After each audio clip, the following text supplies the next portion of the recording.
Here we go again.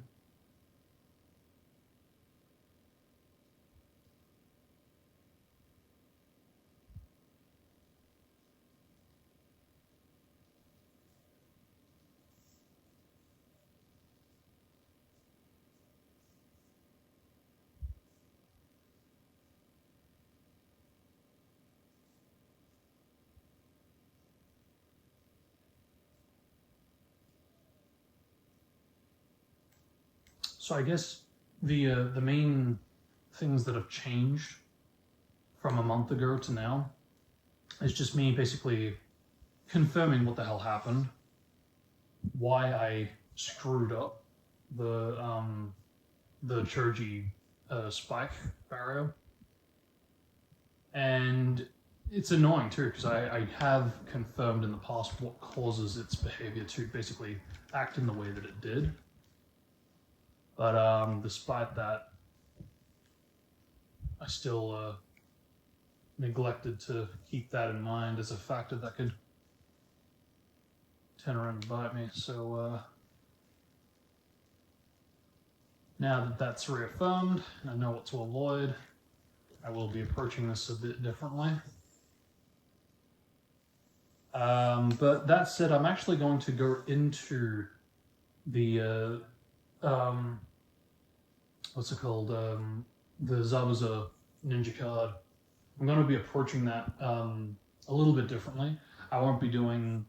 I won't be going to it before or after I get to Temple Ruins. I'm actually.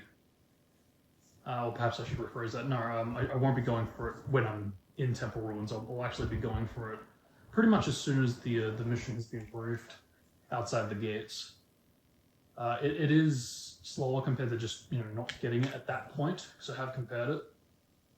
But despite that, I still want to get at least a single run out there using that strategy, just in case for whatever reason it does become more reliable in the future.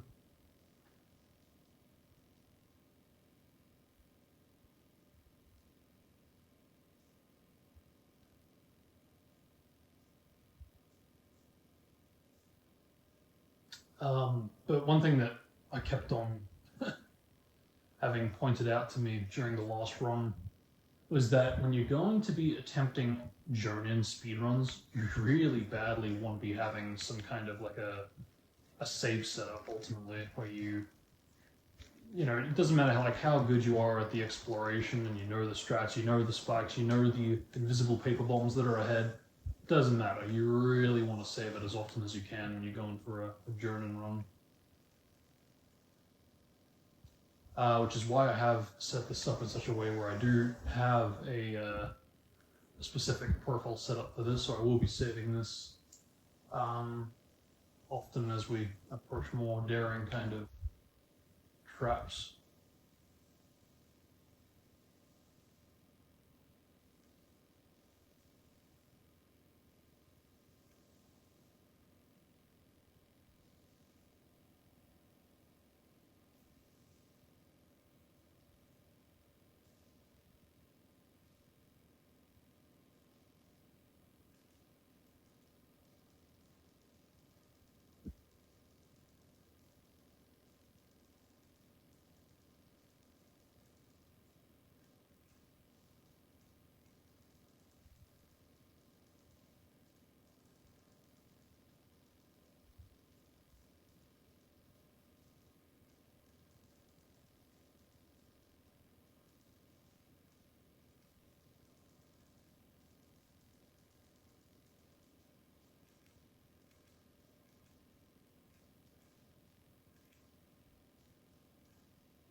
Bit slower, but oh well.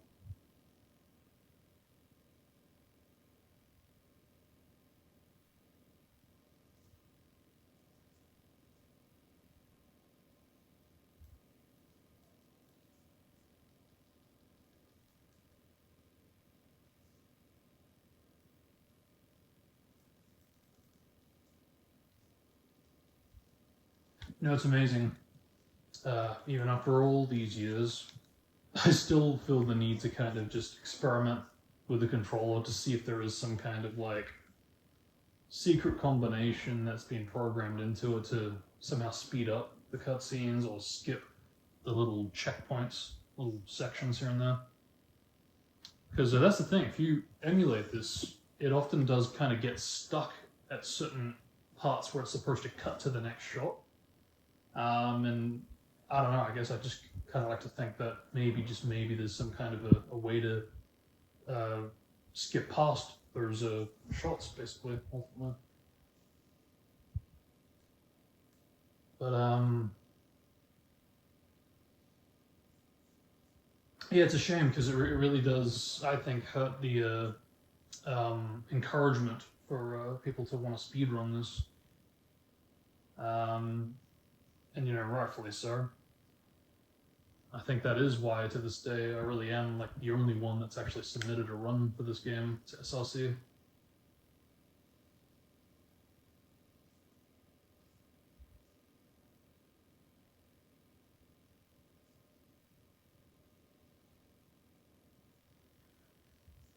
I mean, if emulation does get to a point where this is a bit more one-to-one and even considered like flawless, for sure, I would think then maybe, but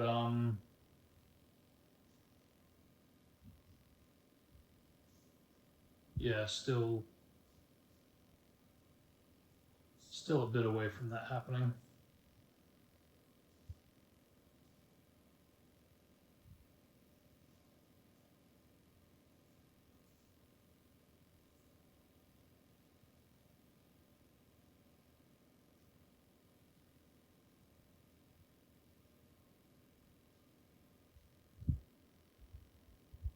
Yeah, it just occurred to me that I haven't actually played the game on this profile, so yeah, we'll be seeing some achievements.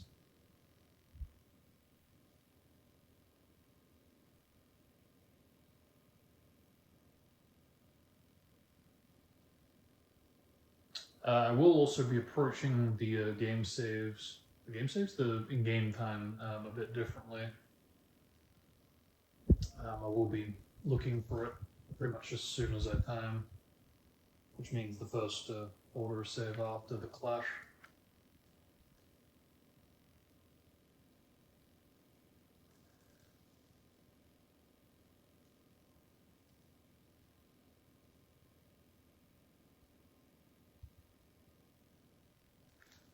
But I wouldn't mind doing a stream in the next year or two, basically just kind of showing like the ins and outs of the game's frustratingly flawless scripting, as far as like, yeah, the inability to break or skip certain scripting progression, ultimately, even with the assistance of whatever, if it's certain skips you can perform in-game, or even the likes of modding.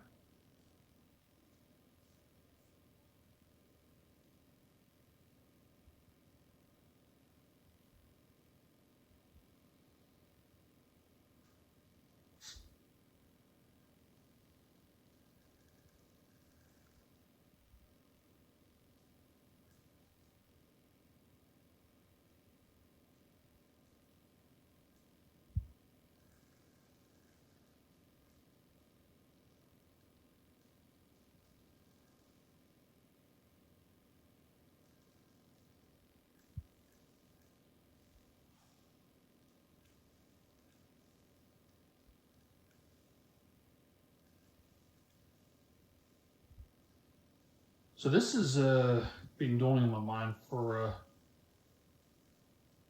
the last month, pretty much. But yeah, the duration of this particular reaction sequence and the rest is pretty noticeable how short it is here. And I really am trying to think of ways to somehow get this duration in later reaction sequences, if at all possible. And I'm not I don't know. I'm just drawing a blank at the moment, so I really can't think of anything to do it. But there is somehow like a way to make it happen, make it so. That would be cool.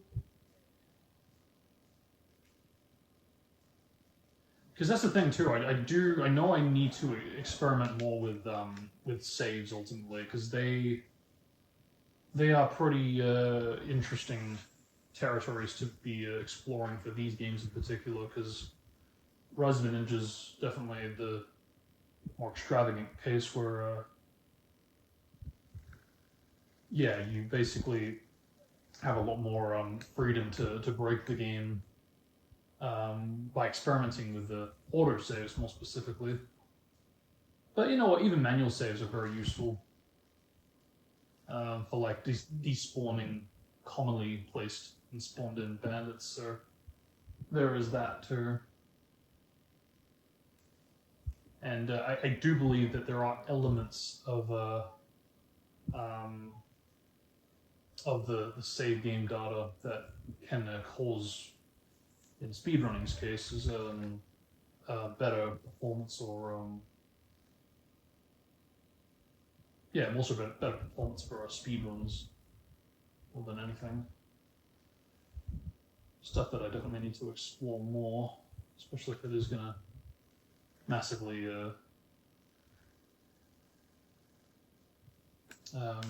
impact speedrunning.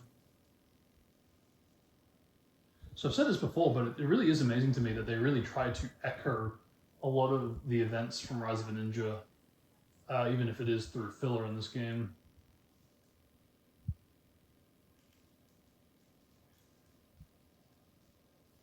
I'm a bit surprised actually that they didn't try to turn to some kind of like a prologue, a tutorial phase where you either re-experience the events of the first game through this,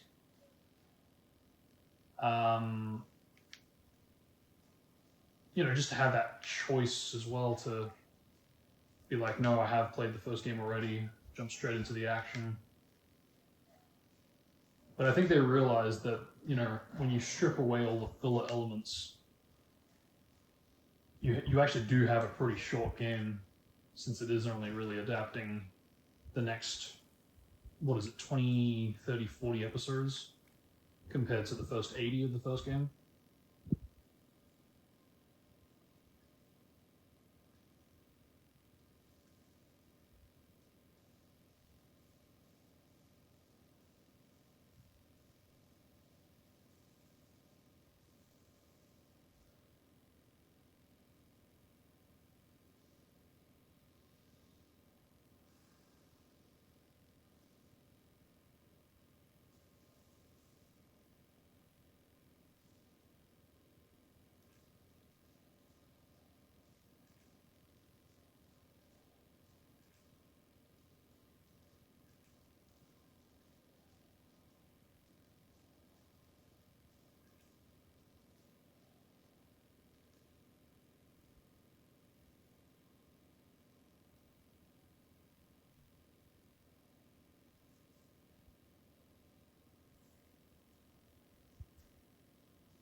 Thought I saw him in a previous shot. It's just a true action sequence.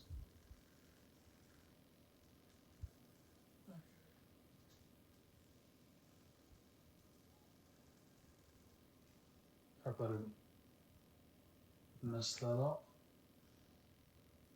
Nah, it's fine. Yeah.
time?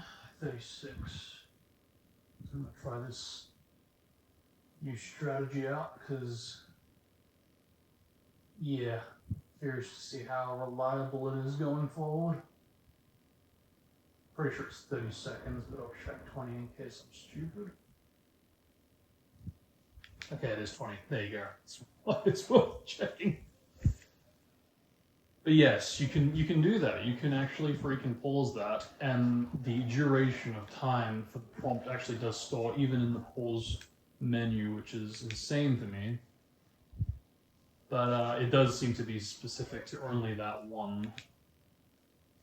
So that's a bit of a new strat, but yeah, what the heck? It does make it, I believe, faster.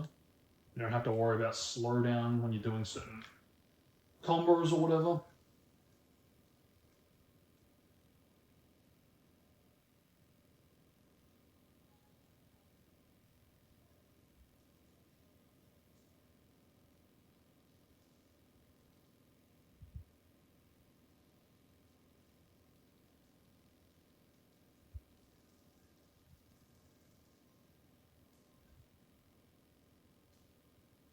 Okay.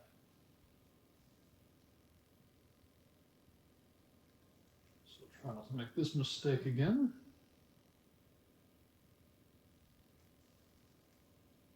And I do realize that by manually saving like this, it does actually mean that I'm going to be pausing more often, but it is what it is.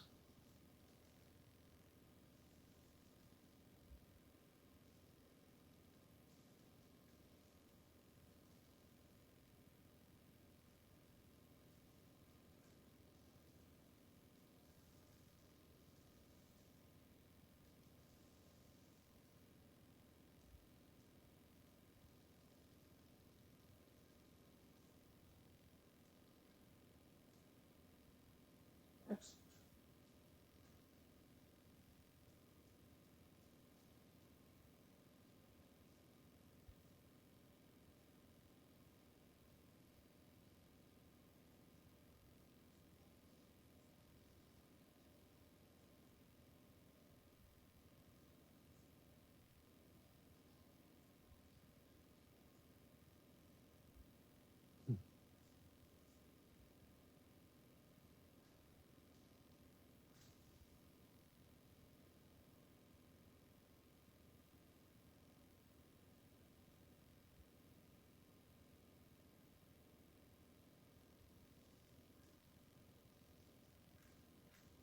Be really cool if I could figure out a way how to like skip this or the next bridge, because that's kind of been like a bit of a like an unspoken goal of mine to see if I could like skip as many of the bridges as possible. And yeah, when you really break it down, I have actually skipped most of them. I'm actually a bit surprised how much is doable. Of course, when you have the sprint, mind you, but still. That's why it makes these first two a bit of an eyesore, but again, it is what it is.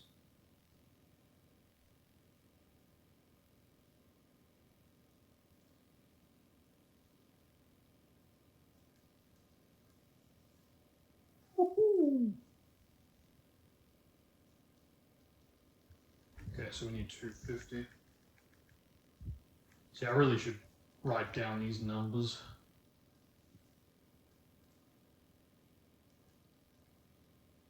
Now, I'd like to start figuring out what is going on with this section of the game, because, yeah, maybe I should be playing as Naruto for it. Maybe playing as Jiraiya kind of confuses it. Because in the last two playthroughs that I've done for this game,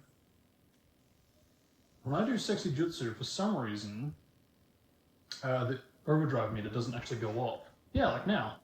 It's still not going up. I don't know why it's doing that. That's really frustrating. But I did catch it this time, a little earlier, I think. But I don't know what's causing that. And sorry, do I have unlimited health or am I tripping?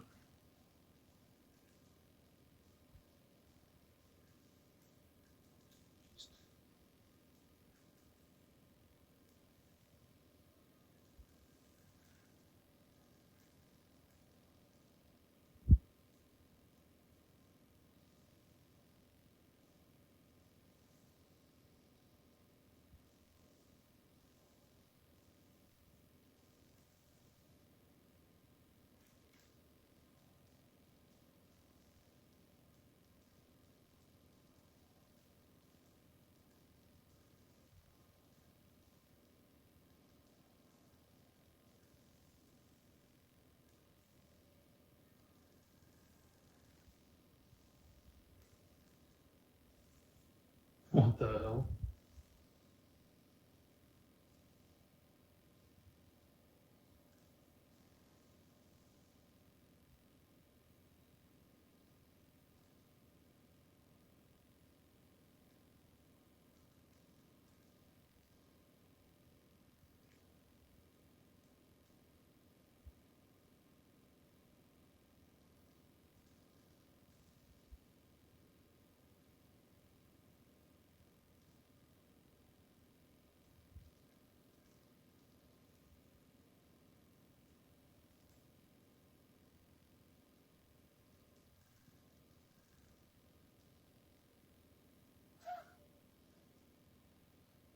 I remember playing this game for the first time and just thinking, oh, it's the same models from like the first game. I don't know if that was intentional or not, but so I think what they were trying to do with this part of the filler is they were trying to basically have that be like the stand-in for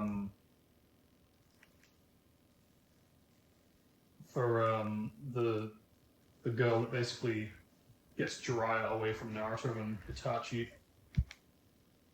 wants to meet him.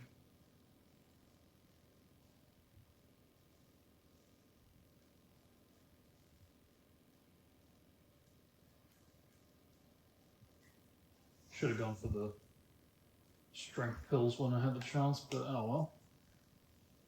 No matter. Here we go. Get our first strength upgrade. No, I won't go there now. We're about to go there anyway.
I can't stand that you can't move as that happens.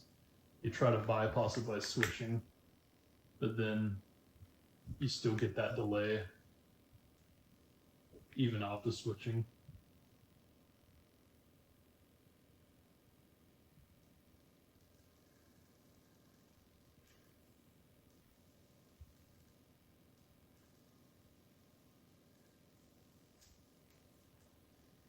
One of those days.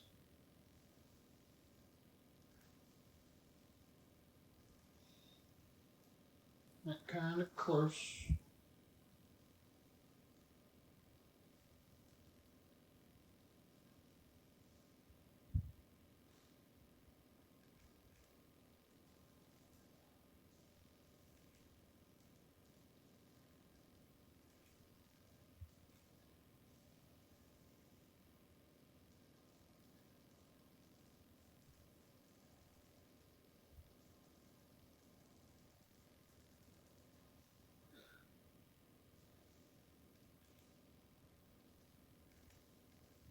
What the?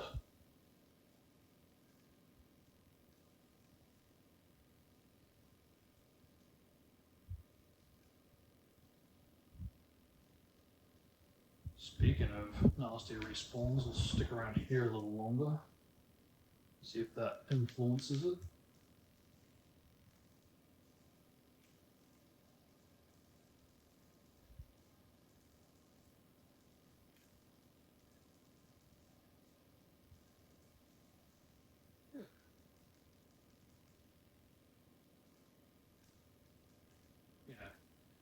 don't have to worry about jumping again across the platforms.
Yeah, this is another bridge.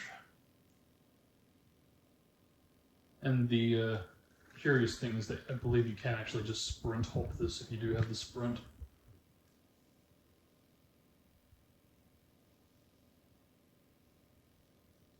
And because the gates are closed for the other routes, it does, yeah, somewhat complicate it.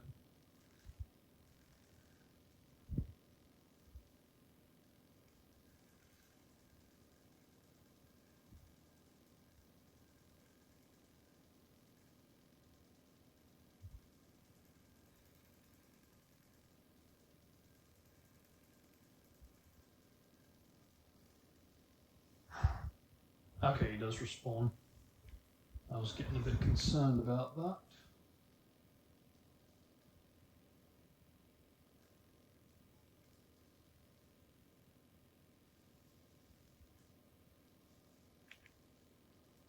That's what I mean. It's like I just can't move in that entire duration. I mean, it's a bit of a finicky thing to get set up, to be fair, because it's pretty close to like frame perfect. But still.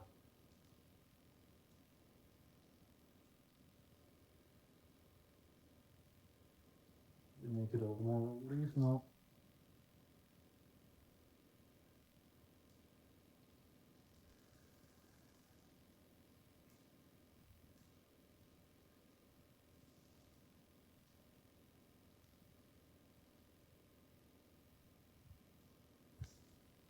Yeah, do that just in case that backfires.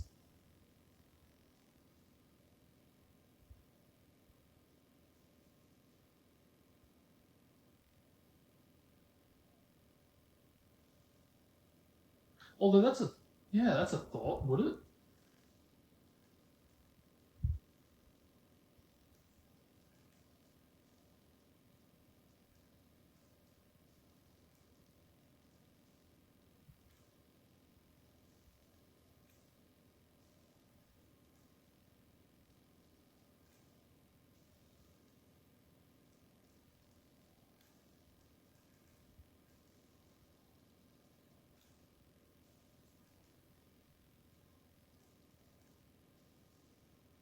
That's what I mean. They just love to block.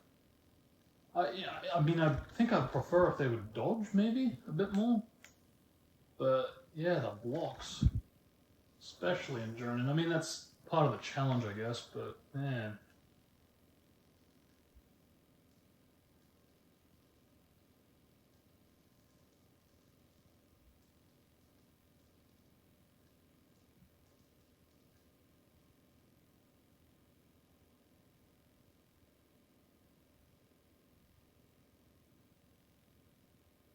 Hmm.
It'd be really cool and busted if I could just pause the game and the time would go up that way, but it's nice to dream.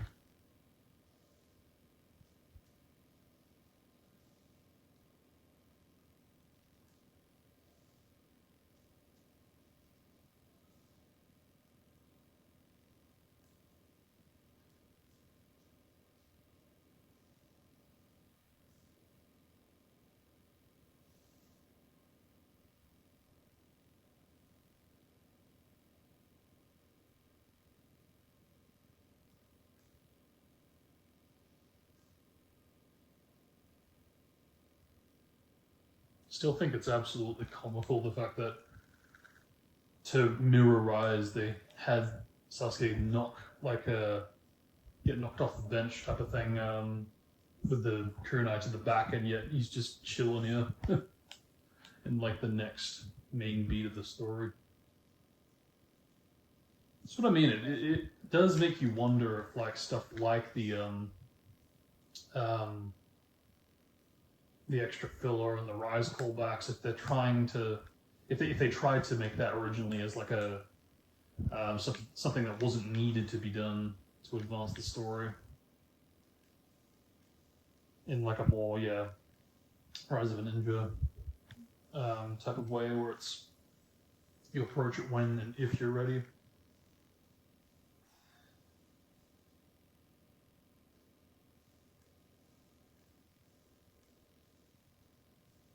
See, like even this much more faster paced.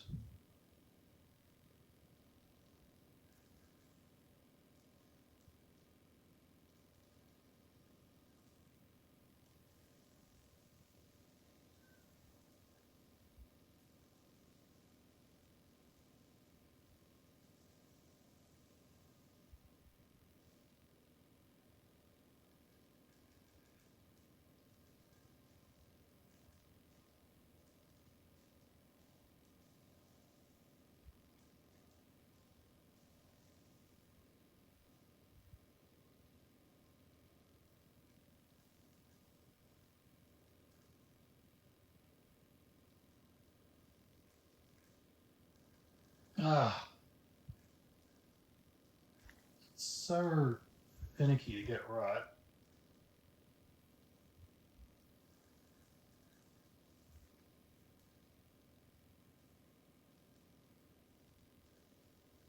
Does that descend faster in Jonin?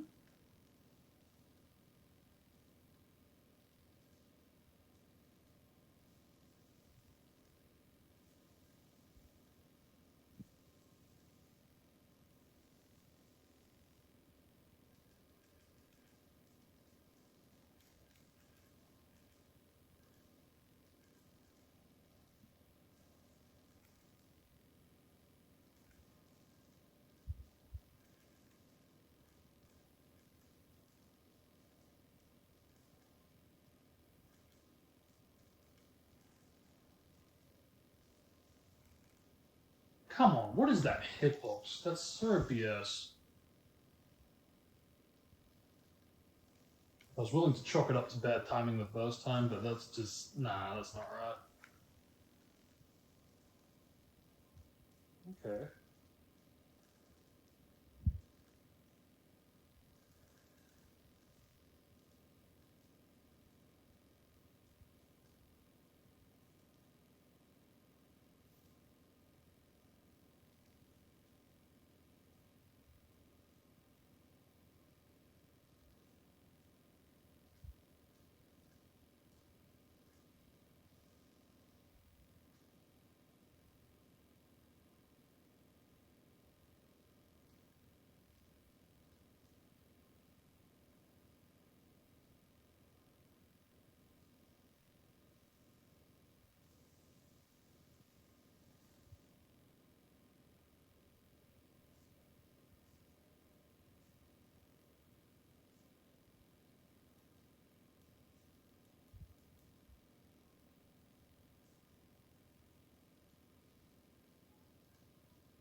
loves that nerve.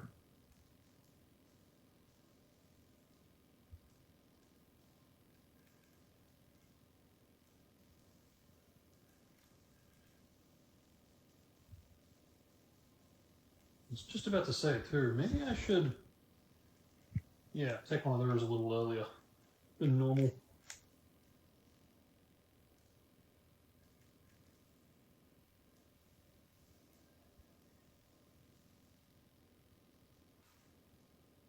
Oh, that's hilarious. I'm hitting A to get rid of the stupid tutorial prompt, and yet I just throw the ball. Oh my goodness.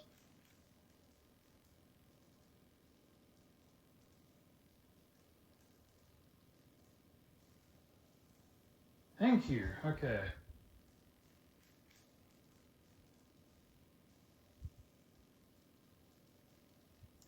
Just about to take a chocolate pill.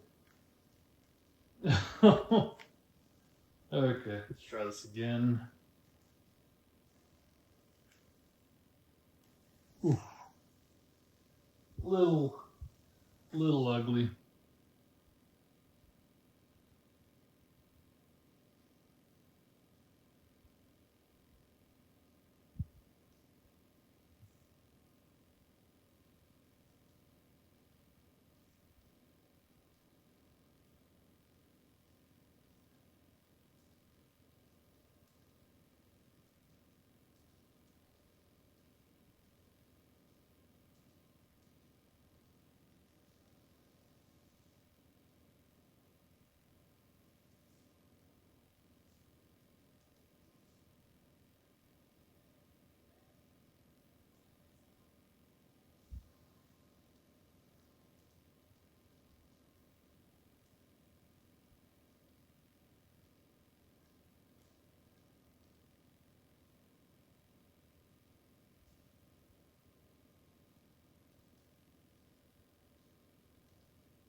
Yeah, I do look forward to next year's speedrun, because that's really going to be a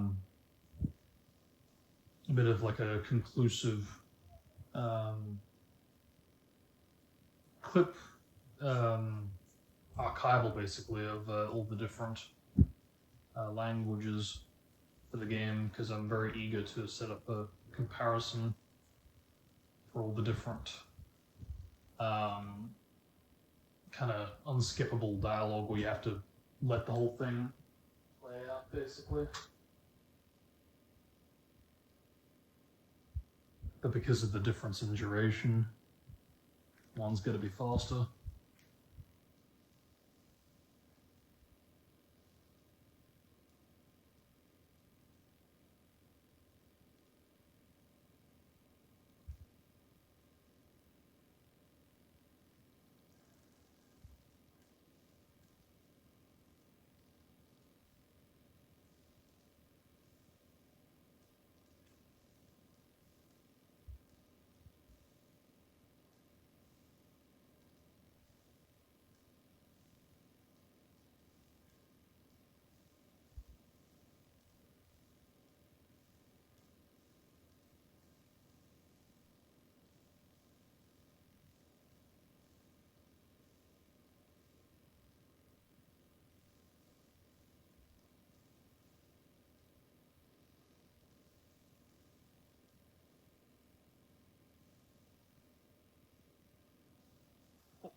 So I think like last time I will do a bit more than the usual, just to really ensure that I hopefully get the final upgrade before the end of the game.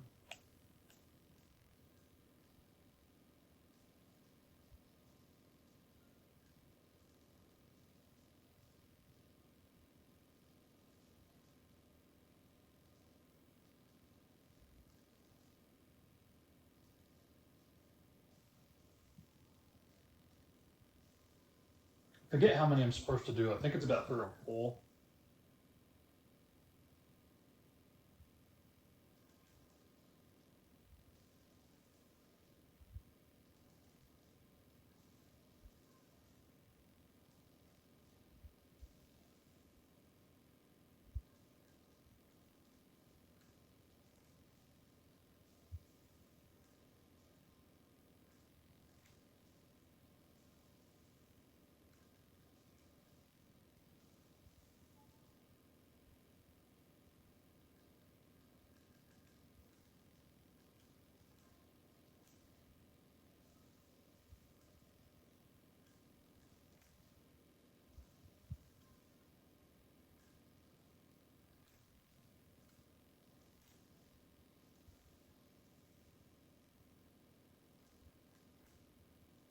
Ah, wonderful.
Just realized I can't actually switch the.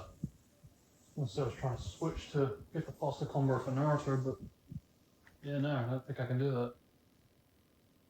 That's it. That's it. That's it. Which is why that's it. Okay. Yep. Do that. Excellence.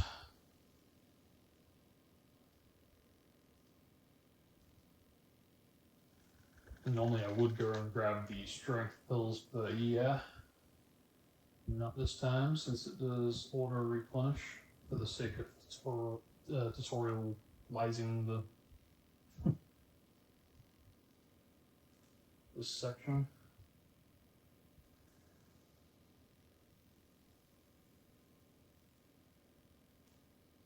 So I think it kind of bugs me, this part of the game, the idea that like you can't actually skip to the end until you've gone through 8 of these gates, and only on the 8th does it actually unlock that last gate trigger to end it.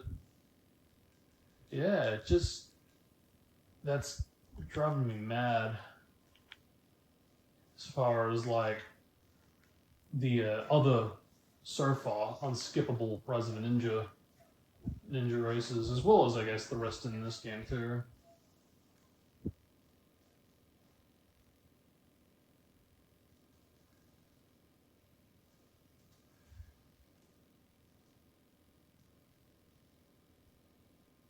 Because yeah, I basically have gone in for the Ebisu Ninja race, and I've like essentially done the entire race, and then with the remainder of time, I'm like experimenting, exploring the area, just trying to see if there's any section trigger that kind of does mark the ending basically elsewhere earlier.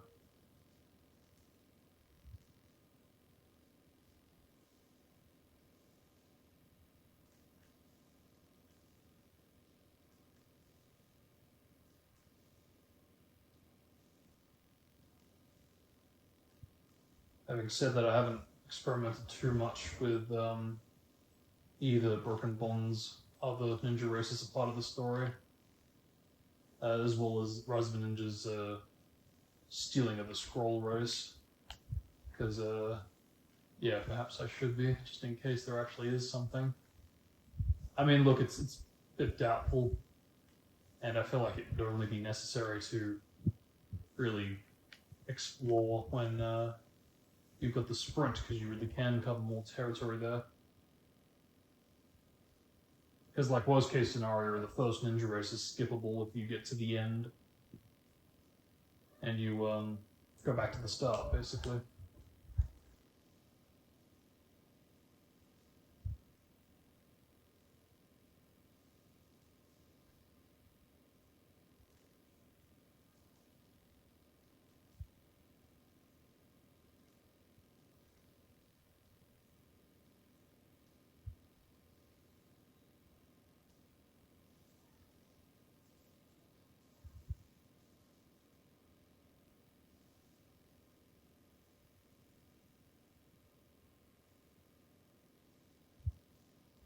Again, exact same thing. Yeah, this game really does have a bit of a delay before you can do things, whether it's jumping, whether it's sprinting, and I know it is present in Rise of a Ninja, but like it's a bit more spread out as far as like it doesn't feel like I'm pressing something and nothing happens. Maybe aside from talking to certain characters or trying to trigger certain menus. But no, really, aside from that, I'd say, yeah, maybe elements of the sprint you can kind of see traces of Broken Bond's coding in there, but yeah, it doesn't feel like it's gonna punish you for it mostly.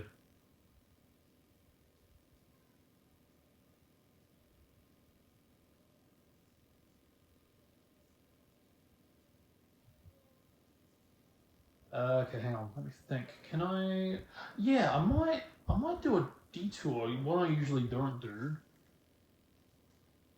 because yeah, I'm just thinking out loud here, but I really am at this point out of the strength pills, and I know I was thinking about this in the last run. Is there maybe like a way I could like go to the store before encountering the last set of enemies? But why do what I was going to do, where I was going to go to the tree to go back to Tanzaku when I can take the shopping stall on my way to the trap? I mean, really.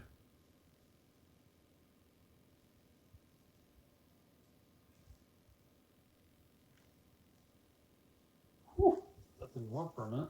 Save it here, just in case this backstabs me. Like so.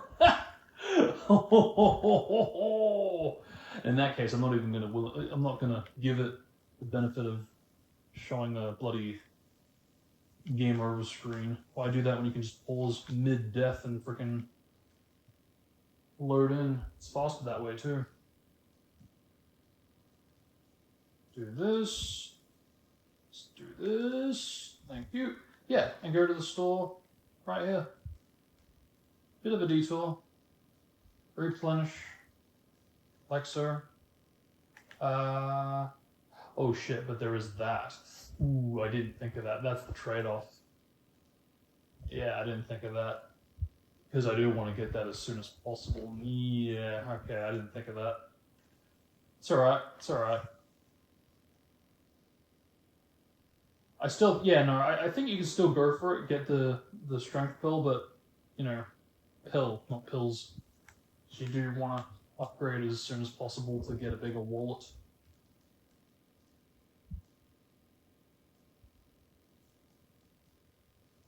Woo-hoo-hoo! Might get some. No, I can't. It's alright, I'll just switch.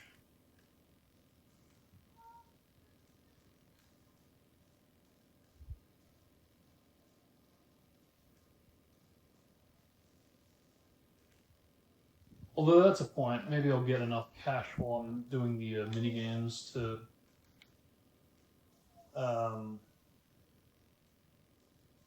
upgrade the wallet after the fact. Yeah, I do think that makes that faster.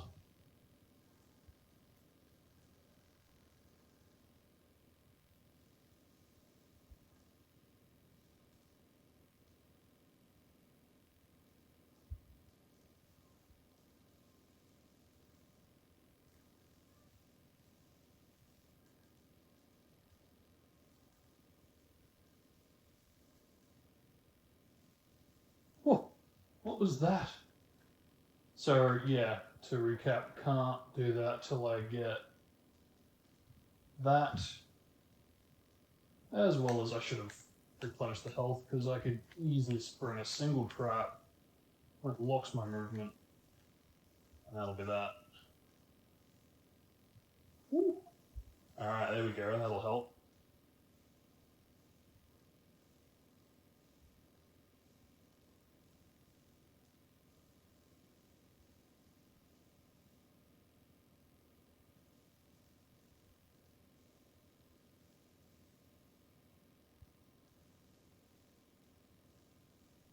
That's another thing too, I do need to write down the locations for the long trails of money during tree action sequences, because I know that there is a set kind of path, they're not random in that respect.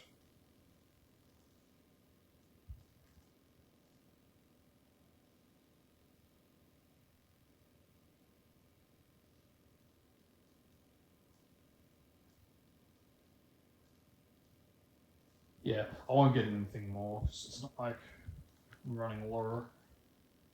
But yeah, I'll hopefully be able to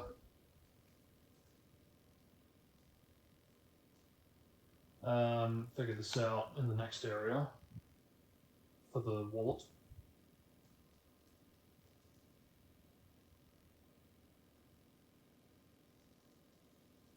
Because there's not too much left, I'm pretty sure.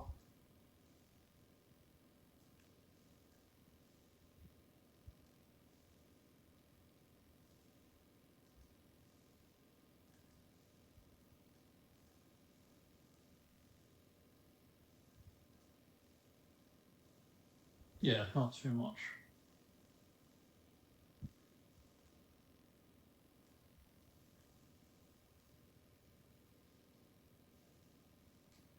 Because that's the thing, if I don't get it now, I'll get it on the way back.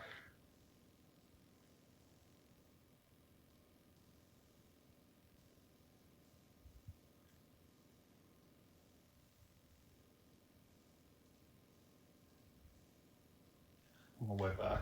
It's alright. It's not like we need it now.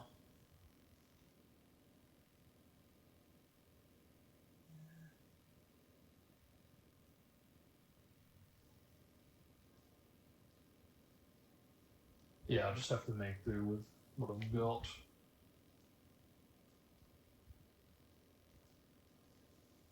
Bruh, I double jumped and it still didn't work.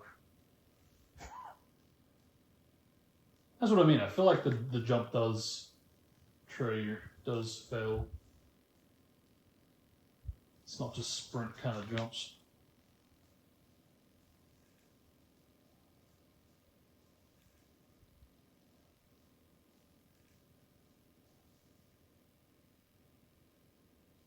So I'm gonna go out on a limb and basically just say I think I should have, in that case, there, let the guy tag out to his Amiga.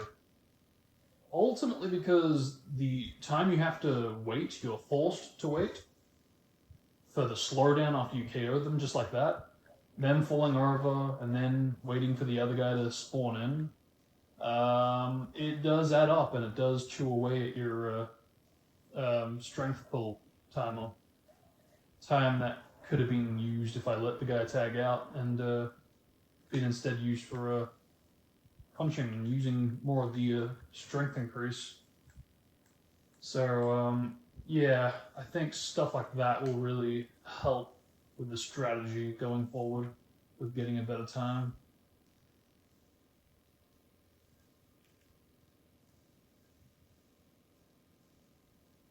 Thank you. Exit.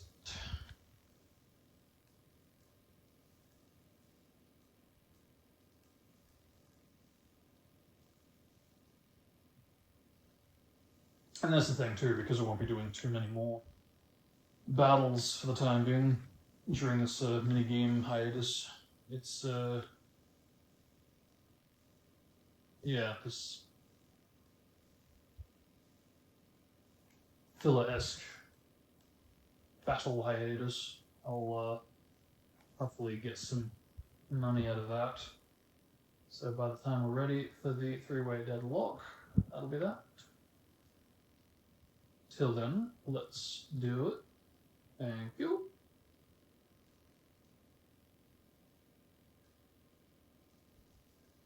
Excellent.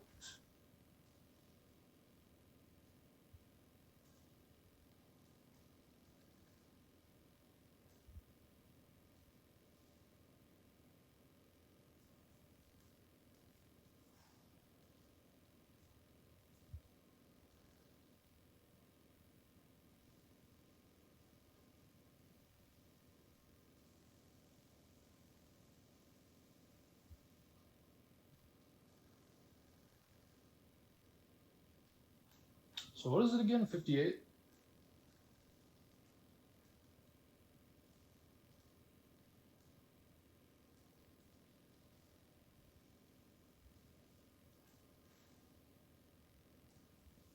Yeah, 58.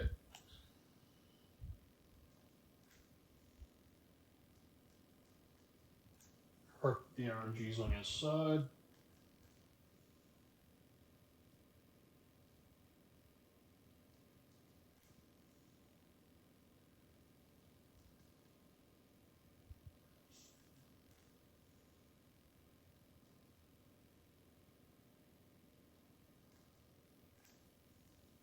Thank you. Bye bye.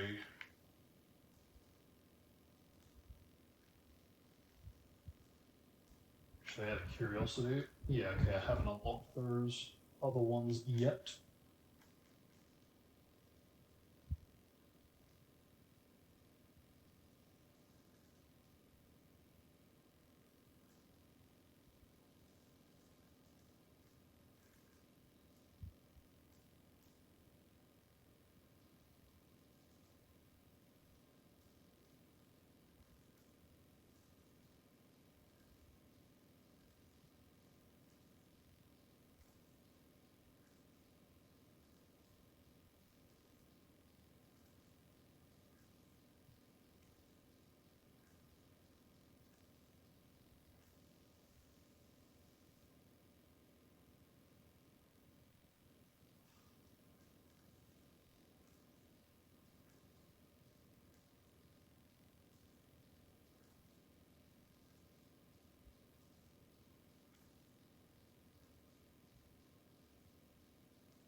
Yeah, like the amount of times I just pressed A just then and the lack of a jump. Woohoo! And I wish I knew what controls it.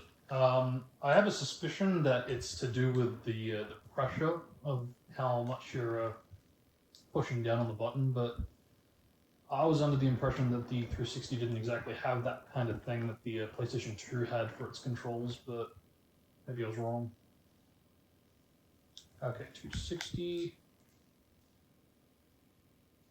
Wah.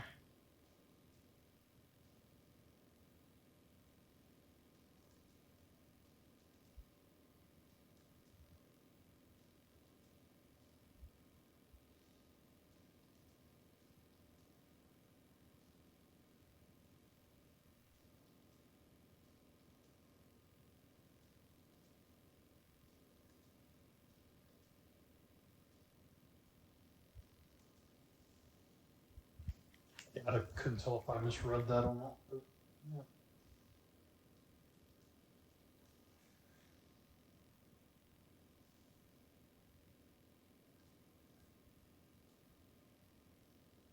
See, I'm trying to make an active effort here to basically go through so I don't do that. Oh well. But yeah, I'm trying to center myself so I have complete inversion so I can go straight from up to down.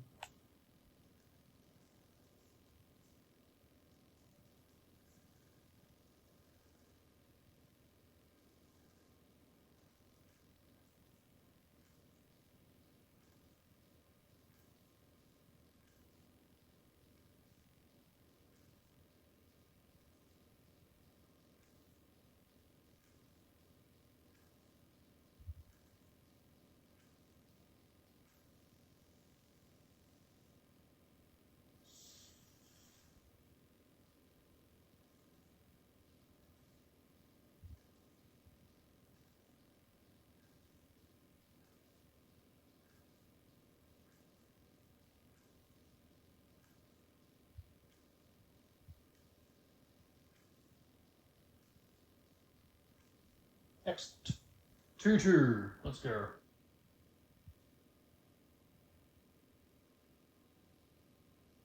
As it should be. So I could be wrong. Could be wrong, but I think going a little slower on the first attempt, at least for that, that phase, can influence your ability to get it on the second try when you go a little faster. Still be cautious, you don't want to screw it up. Because I don't think that helps, even though you can get it. But I think that's the way to do it.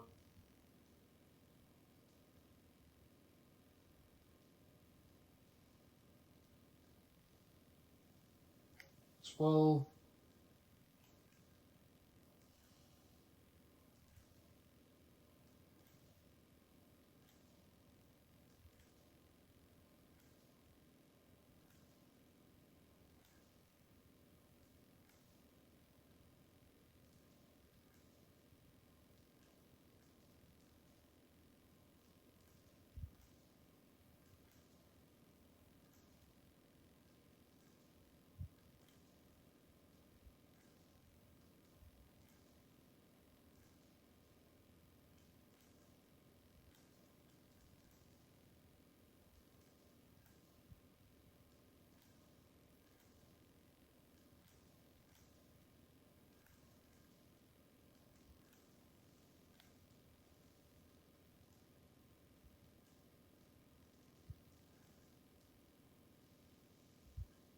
What the?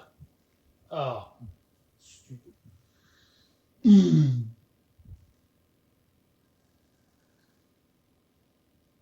Let's do this again.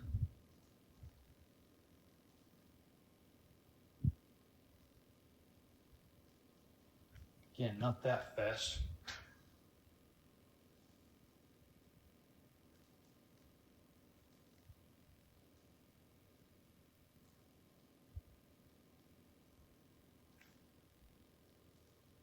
See, oh, come on.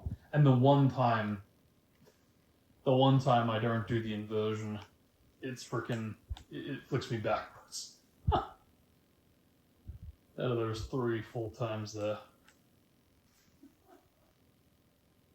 Okay.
What's the pulls like? Yeah, no.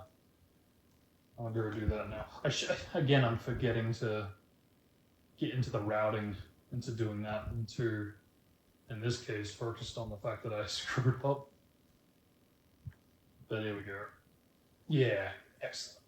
More than enough. And out of curiosity, yeah. I think, again, I could be wrong on this too, but... Oh, shit. Hello. That was interesting. I could tag in Amigas there. Huh. Might have to experiment more with that. Because that kind of brings me along. I was going to mention this when we got more closer to it, but no, I think this kind of brings me along nicely to the fact that yeah, they're going forward into the future of speedrunning this game. I think there is actually some pretty interesting potential for some basically character skips during key filler missions. And it's not much to go off of, but given this game, or games, with its unskippable reputation, I think this could be a pretty big milestone for skipping things relative to these games. And basically, yeah, there is a bit of a small, slim chance that we might be able to skip using Neji and Shoji, more so Neji, during their respective filler missions. Did I need? Okay, yeah.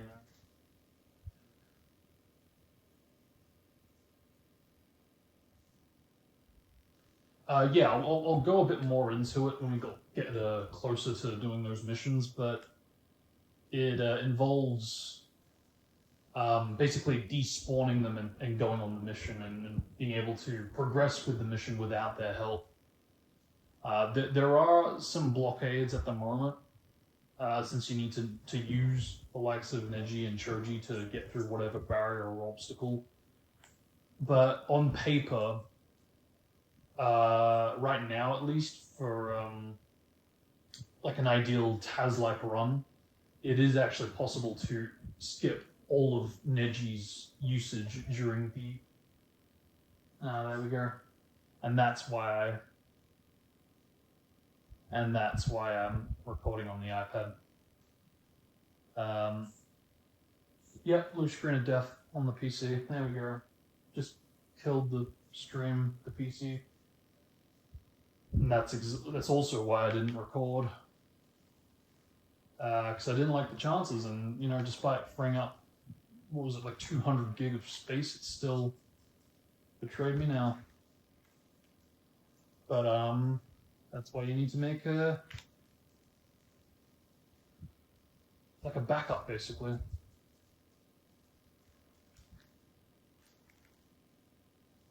So yeah, thank goodness for this iPad recording. And I do have it charging at the moment, so there's no chance of that running out of battery. If anything, it's just a space issue. But I did clear up space, so hopefully it'll be good.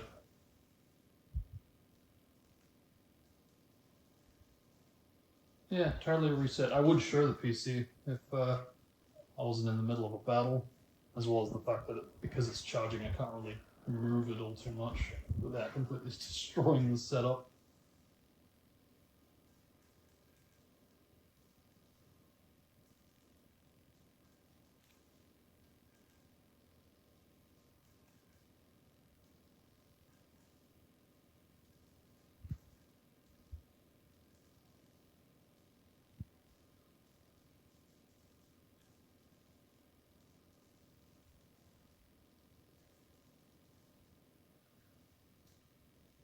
Yeah, just totally bailed. The stream just finished on the YouTube Studio side of things, so yeah, that's totally lost. So I think what I'll do is, if this does become a record, I will salvage what I can from that stream, what was streamed, and then I'll just cut to the iPad recording now, and hopefully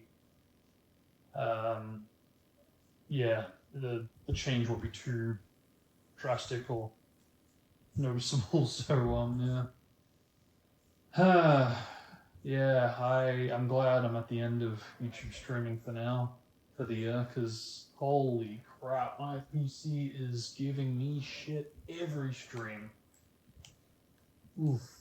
Even after bring up space, so I don't know what is going on, but it's not good. And that's why I almost didn't stream this now, but I was like, no, I do want to get something done this year. So yeah, what the heck? Come on.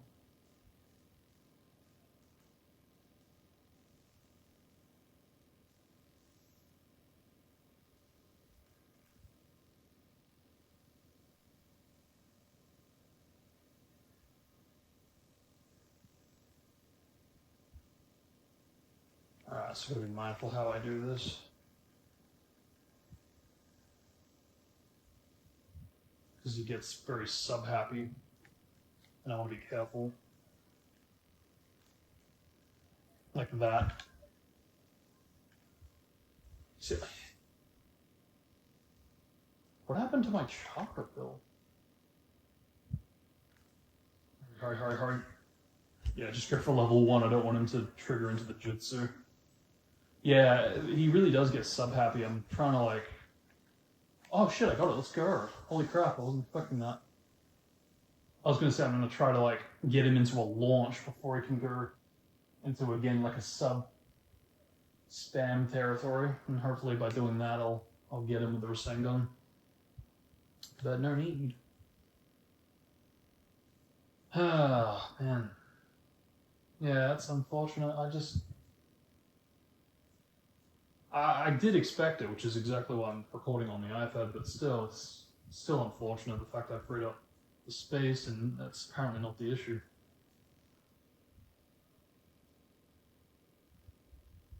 Okay, here we go.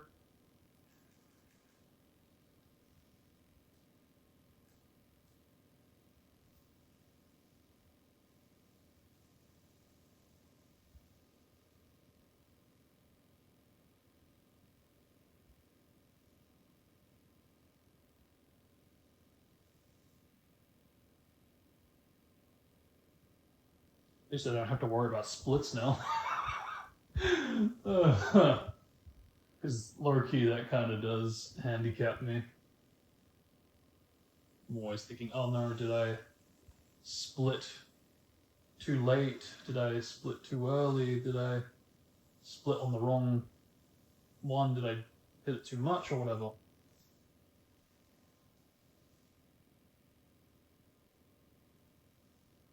But it also means I'm actually going to have no idea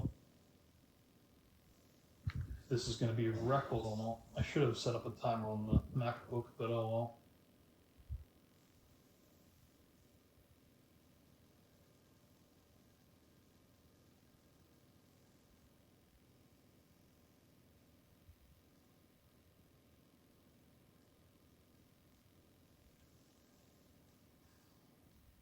I just get so nervous with that one.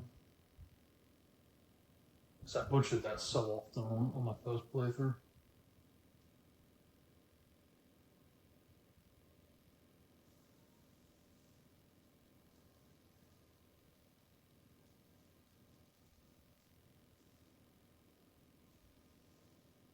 I really do wonder what this would have looked like if it were pre-rendered.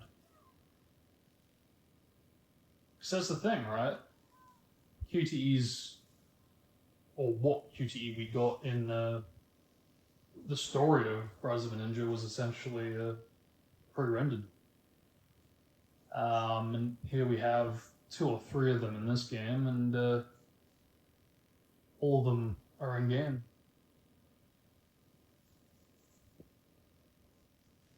And that's somewhat true for the Rage cinematics too. They very much felt pre-rendered in Rise of a Ninja, whereas here they feel more, yeah, in-game. Even though they're not, they are still videos.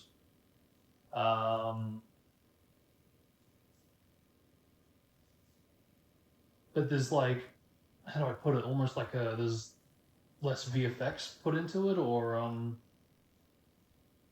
like extra layers, extra detail. Um, I mean, the fact that they didn't even update the fits, I think speaks volumes. The fact that Sakura doesn't have a version where her hair's shorter, Tamari doesn't, Gara doesn't have a version with their updated wardrobes. I mean, heck, I feel like they could have. It was a bit of a missed opportunity for them to not update Zabuza in this game by having his bridge wardrobe, since he's still got his first battle against Squad 7 wardrobe, since it does change. That would have been cool, I think, to see, as minor a detail as it is. But yeah, like all the rages, I feel like could have updated Sasuke's for his Chunin gear or Chunin exam gear. Same for Shikamaru when he gets the vest. Like they could have done a lot, but yeah, bummer. I mean, how cool would it have been to see a freaking Rock Lee, what do you call it? The Rock Lee outfit that Naruto wears, like a rage version of that. I don't know. That's the dream.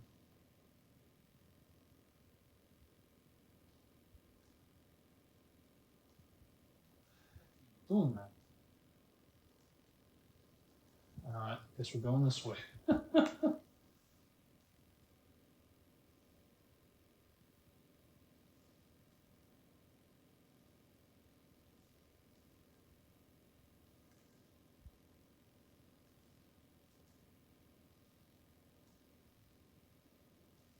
There we go. Not bad. And yeah, I don't have to worry about splits, or yeah.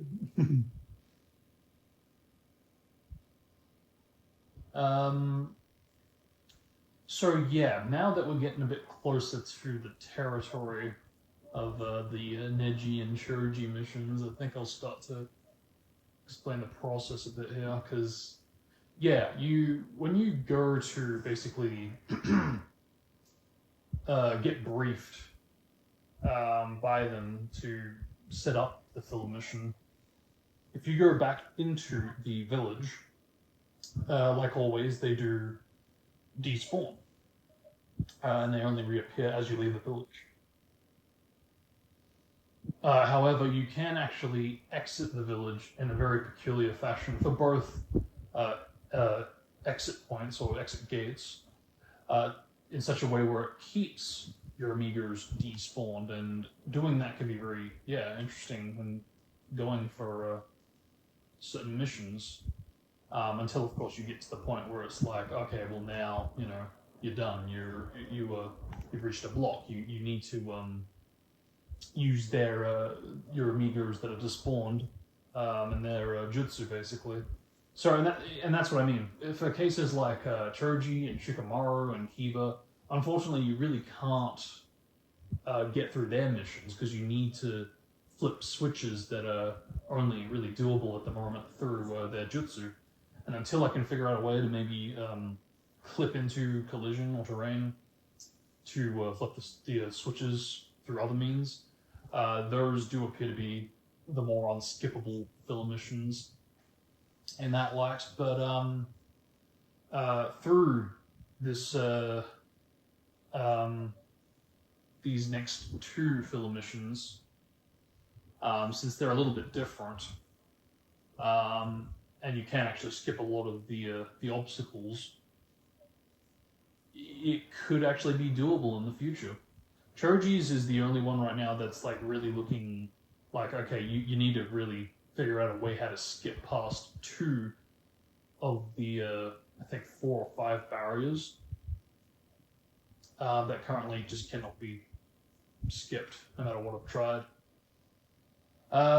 And because of which, Choji actually does seem to be the more unskippable one, whereas Neji, combining this with the fact that I know that I've been hit by one of the palm rotation kunais, that actually pushed me towards where I was supposed to be restricted access to going, where I was going. I believe it's that one. 1, 2, 3, 4, 5, 6.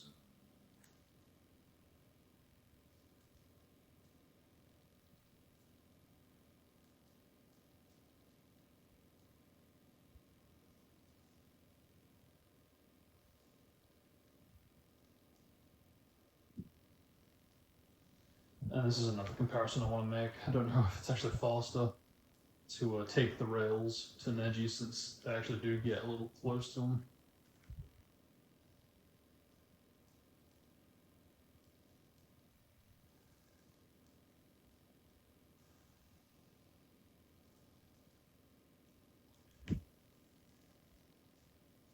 Yeah, I don't know if I got the right scroll.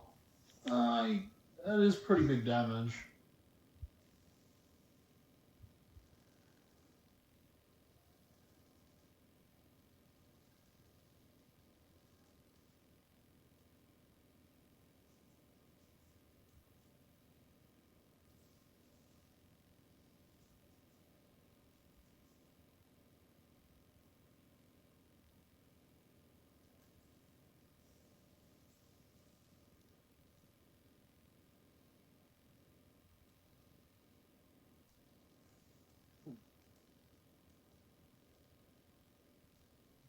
Still think it's kind of interesting that even this, you can't really skip the way the game wants you to play it.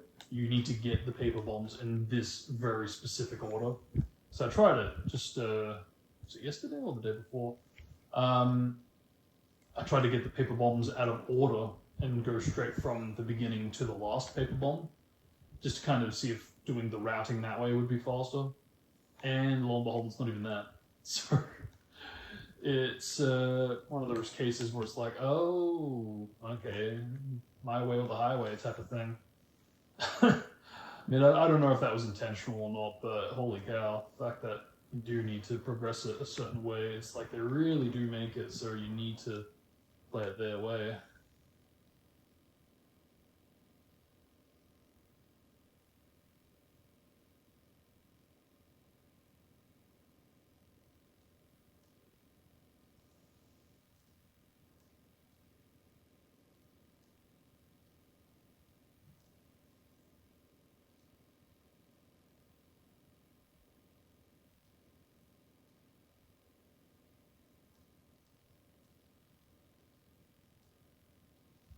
See if I can set this up. Oh, let's go. So I got that like 2 times in a row during my glitch hunting sessions. I was like, okay, all right. Can I maybe do it here? But yeah, I'm still trying to get myself acquainted with that strategy, so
Jesus.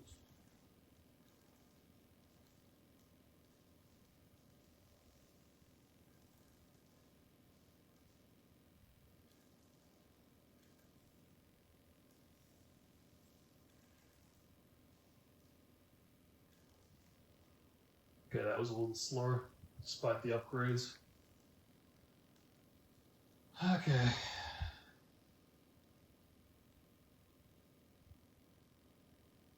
So, yeah, this is what I mean. Around this point where we're about to brief Naruto, I won't do it because I don't know how to do one of the sections, right? Yeah, no, I can't do it without modding. Or doing the Taz method that I only pull off like once accidentally. But yeah, you would basically go as Naruto into the gates, and then by despawning Neji by doing that, you would then take the you'd stick to the left basically as you leave the gate, and that would keep Neji unloaded. And yeah, by doing that, we would basically be going into the mission right now as Naruto by himself, solo style. And yeah, by doing that, it means, or would mean, that I'd have to basically do the entire mission.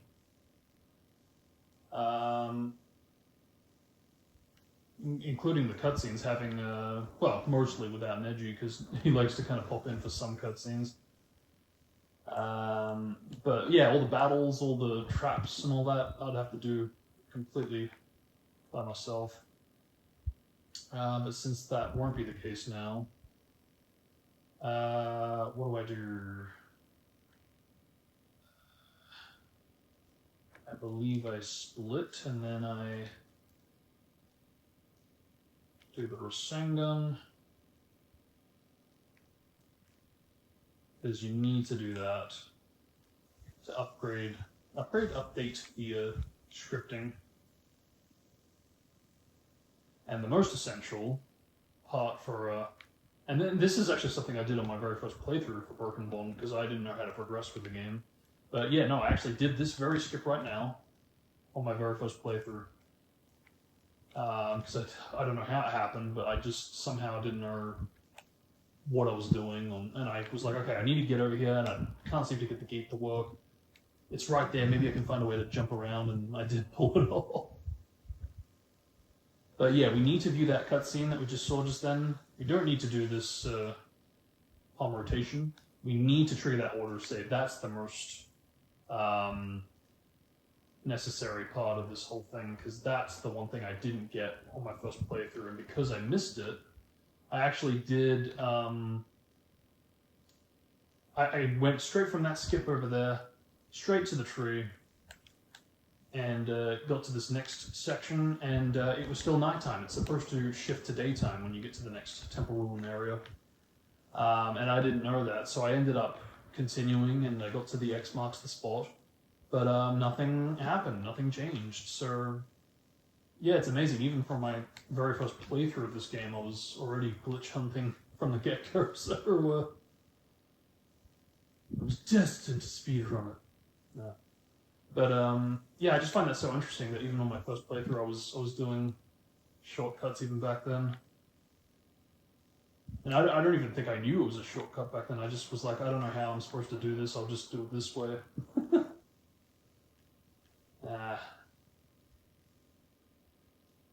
Okay, now this is where the saves are really going to be useful from here on onward. But yeah, this little daytime shift didn't happen on my first playthrough, so I got to the X marks the spot and then nothing updated. So yeah, that was kind of annoying. So I need to play as Naruto now.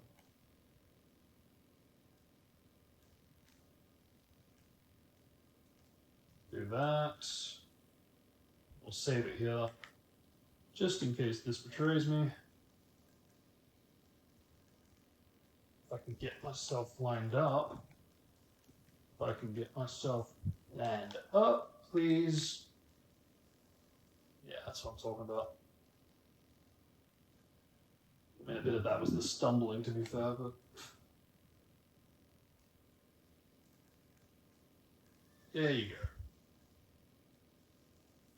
Do that to avoid that little stop there. Actually, we've got an autosave, so don't need to worry too much.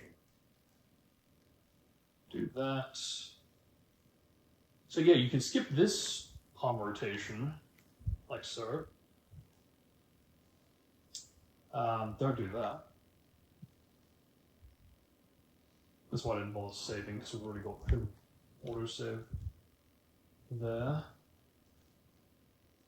Try this again. But yeah, because we can skip that palm rotation, as well as the other one, sort of. It's a bit finicky, the other one, but on paper, yeah, those first two ones are skippable. So that's not really the concern. The concern actually starts right about nowish. It's yeah, the next and final one.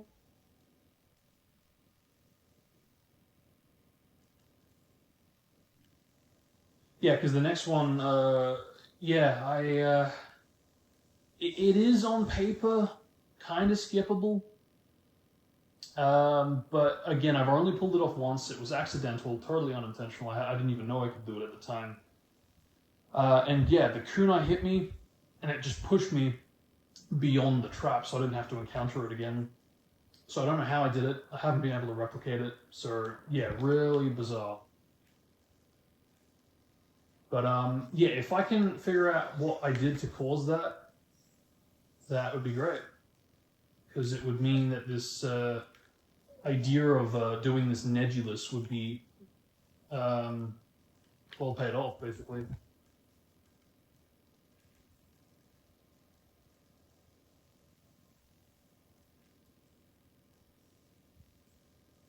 And the privilege, basically, to doing basically like a despawning of Neji for this part would mean that battle that we just did just then, as tedious as that was, trying to navigate as Neji, I'd be able to do it as Naruto, because that's the thing, by spawning Neji, we do those kind of lockout battles as the character that we're playing as, because it can't lock out Naruto, because Naruto is the only character in this mission. So yeah, it is actually on paper possible to do this mission entirely without Neji, and it would benefit the speedrun. But that's the thing, I need to figure out how to do this next part. That's the ultimate frustration, because this is literally the only thing that makes this not worth going for yet, because that's the thing, and until I can figure out a way to do it, and hopefully consistently, it's basically a dead end, a bit of a block in the road. Because we need to trigger this auto saves, which means we do need to take that path. But that's the thing, until I can, yeah, figure out a way how to maybe jump up here to this section, to maybe bypass it that way, or to get what I did with the kunai hitting me and making me go forward instead of backward. It's just going to be an idea. Something for maybe, yeah, like a Taz.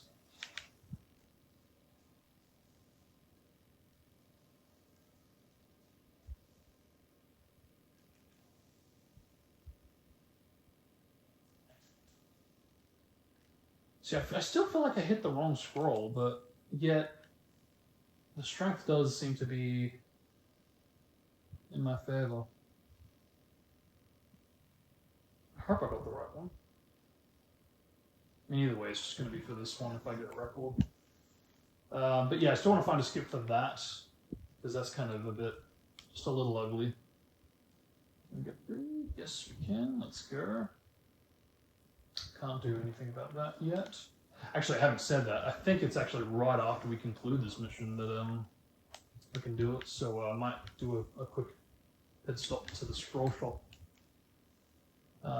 as I make my way.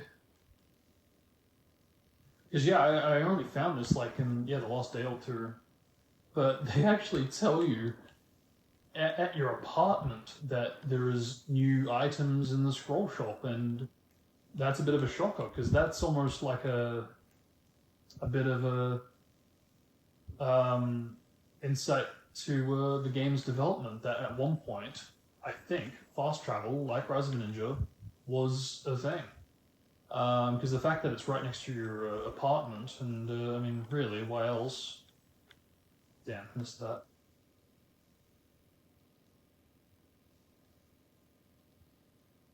So this was kind of interesting. You need to go through the gate now to actually trigger the Hokage concluding the mission and update the scripts ultimately. Here we go, it's going to trigger. Okay, no, it might be the next part of the game. Huh, interesting.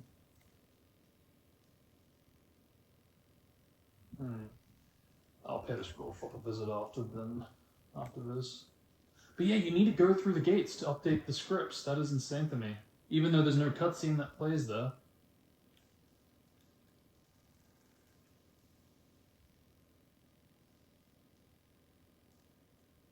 Excellent.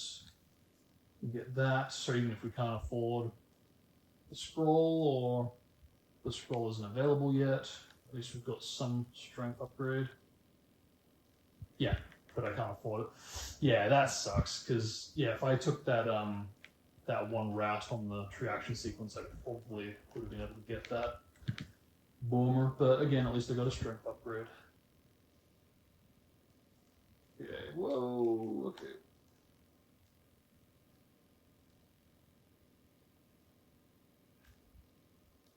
Yeah, I might be able to do it after this.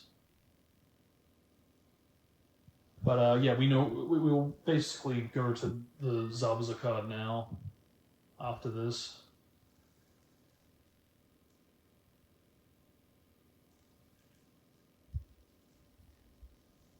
Yeah, it's noticeable.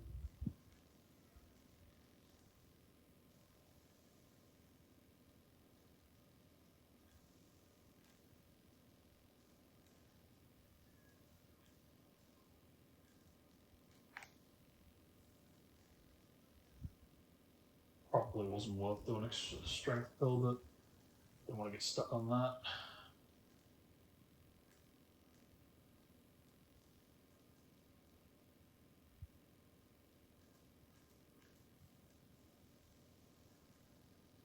Okay.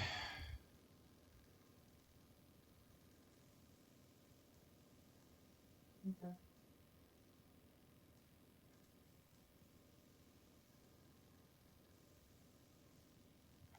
So I want to kind of be mindful with how I do my routing going forward for this, because I think it would be wise to take the rail above that last building straight to the one to my left here.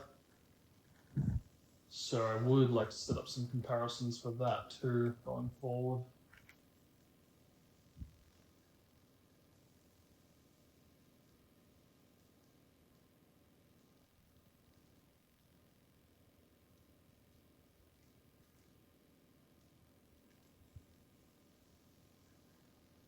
Because that's another thing too, even going from this to the next one would be useful. Taking a rail or two. I take this one? No. Not yet.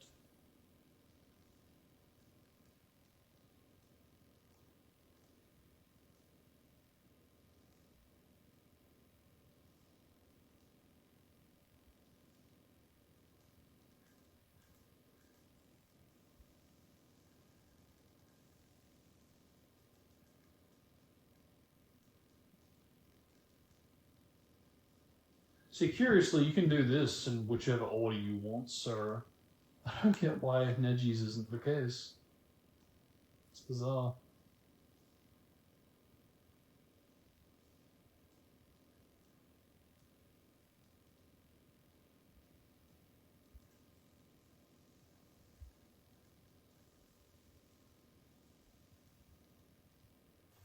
Great. That again.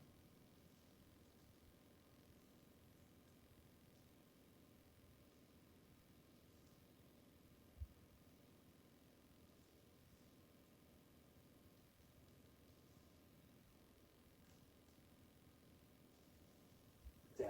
So I think that would work.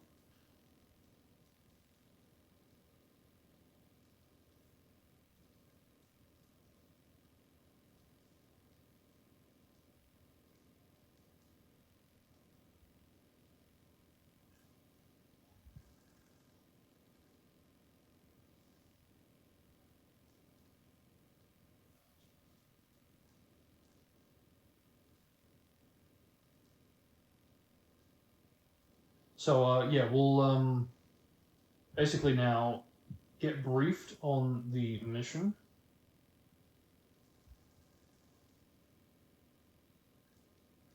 But instead of taking that route, we're actually going to go straight for the other exit. If I can get the rail,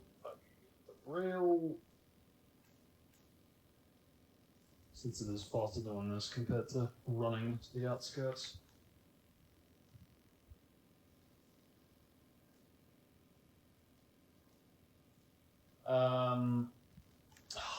Again with a failing input.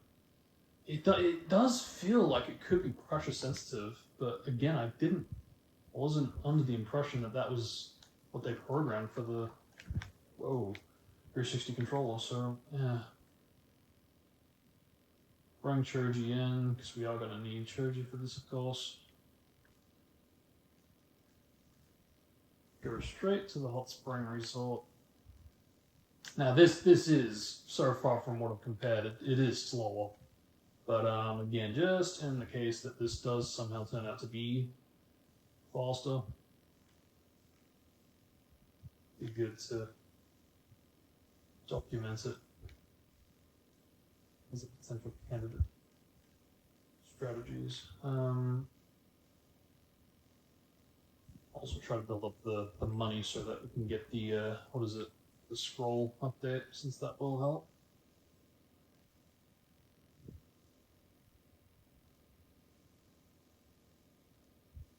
Yeah, I think we got it. 750, isn't that? Or was it 1,000?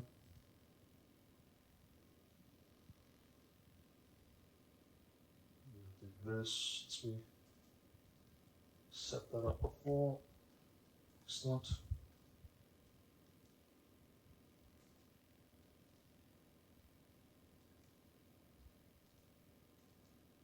And basically, we'll go to the store now.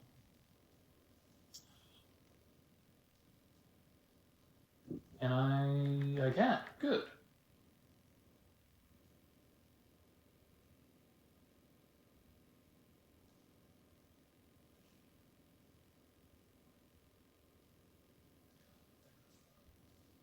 Can I get pills? Just one. That's fine. That'll do.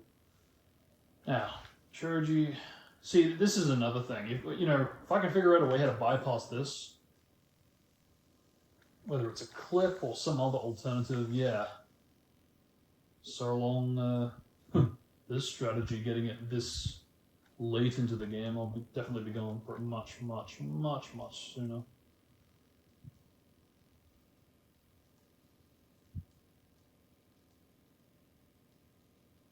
Whoa, getting to the delays. Yeah, we basically just want to set up Choji so he's pretty much insta-ready for the Temple Ruin routing, since we want to basically pull this off with Naruto by himself.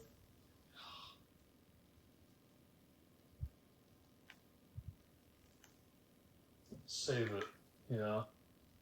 Probably should have saved it before the trap, but whatever. I mean, it's going to save anyway when you hit the... Whoa, hello. Okay. That's interesting to note, because that could be a factor that helps us in the future. Shit, I just realized I don't have fucking health pills. That's not good. Good thing I saved it.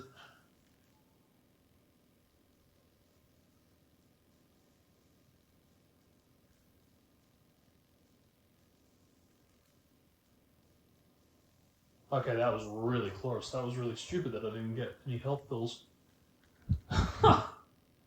Wow. Holy cow. Lucky. That could have... Yeah, good thing I manually saved it. I could have backpedaled, but, still, that could have turned into a much longer detour. I mean, it's already a bit longer than ideal, but could have been so much worse.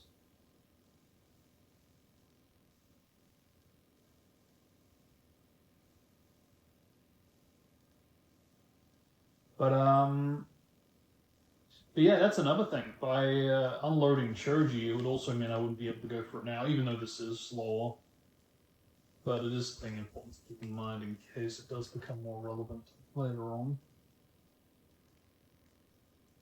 Yeah, I'm literally out of pills. That's insane. Okay, just need one or two. Yeah. Can't afford that. Yeah, that's fine. Yeah, I'll never forgive the devs for not basically having the health replenish after a mission's completed, like Rise did, because I just think that's insane that they set it up that way.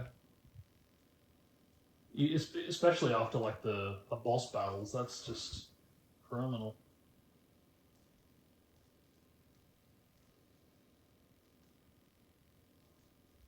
Save here just in case this doesn't turn out well.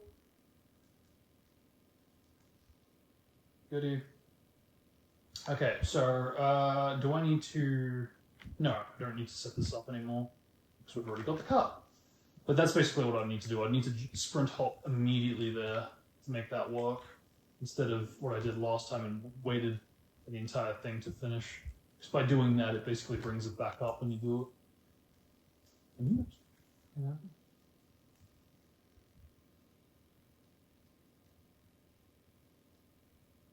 What?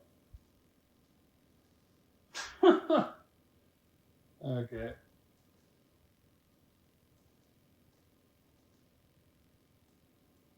Try this again.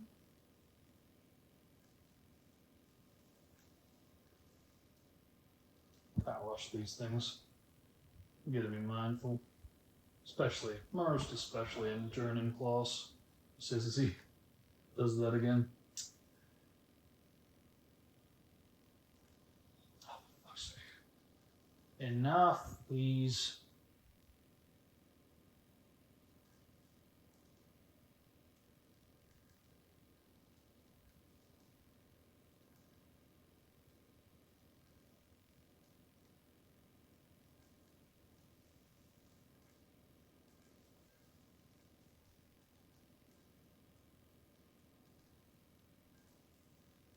Why am I not getting this?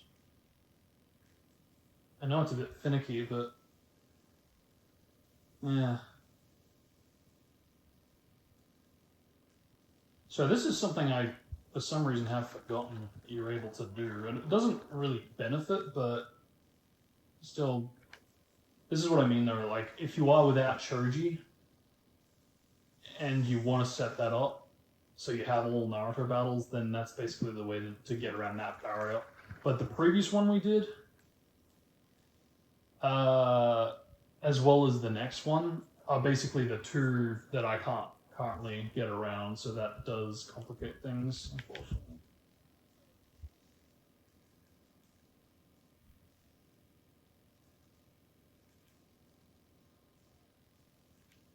But yeah, this part of the game is a little frustrating since you don't have your strength increase jutsu with the partial expansion, which is again why it's ideal to have Naruto for all of these kinds of possible missions when possible.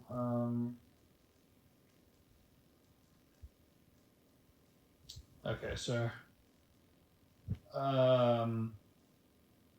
yeah, all right. What's my pills like? Okay, like two.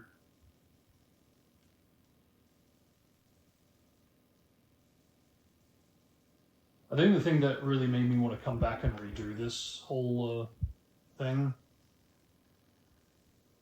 is the fact that you can actually flip the switch here, and that completely disables this section, including the spikes here. That just really pissed me off because I was like, oh my god, it was right there in front of me. Okay, no, I can't afford it. Bring Naruto back. Excellent.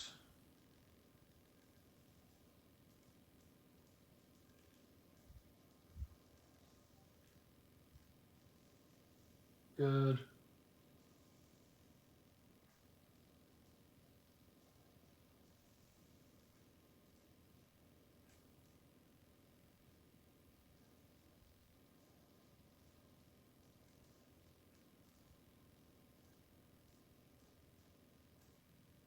How about that? How about that? Compared to how long I was stuck on that for in the last run, I'll take that any day. Bit of an unnecessary detour. I went back to up the strength pills. I should have figured you don't get any more money from when I last checked it, but oh well. But yeah, that's not bad though, that battle.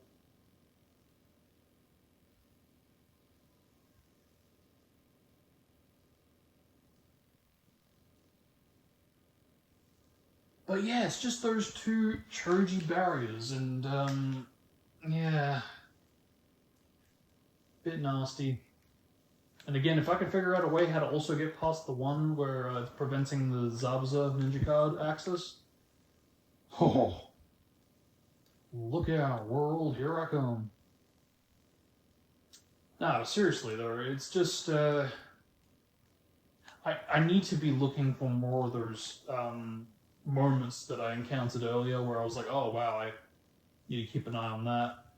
Where I did a sprint hop and I missed the island and I accidentally triggered the water walking. If I can find more sections like those where I can basically trigger water walking when perhaps you're not meant to, especially around that area, to ultimately skip the Choji barrier, then yeah, holy crap, we can get that earlier. That would be so ideal. Make the game much faster since they just love to interject so many so many battles, especially in the filler. But that's it, mostly through the worst of this speed run. Now it's pretty much back to schedule. And at least now I won't have to worry about going for the card during the fireworks filler after this. So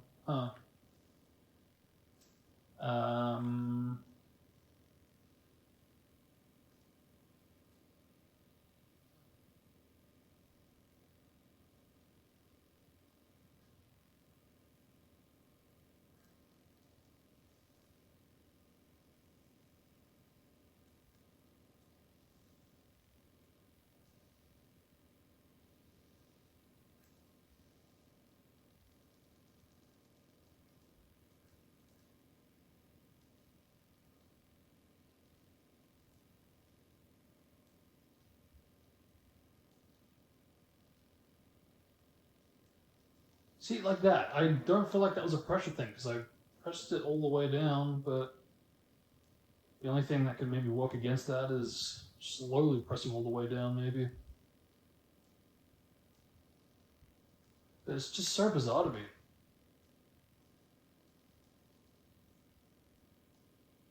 Because for the most part, it does seem to be kind of inconsistent.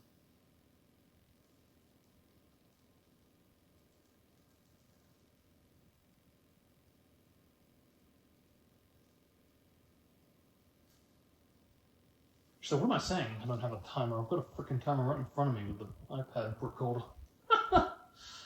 Yeah, 2 hours we've been going. Let's go.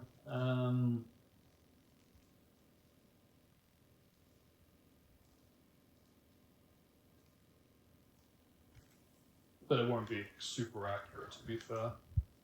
Ah, shit. I could go to the pill store, but I'll do that on my way.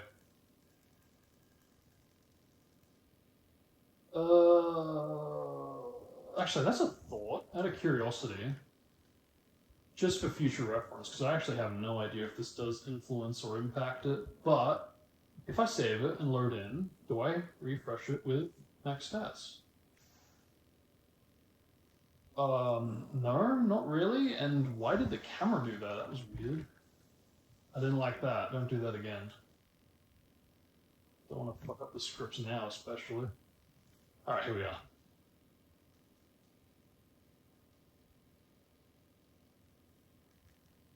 Yeah, so that's the thing, right? It's the chakra pills that are actually the most necessary during this part of the game, at least. Like right now.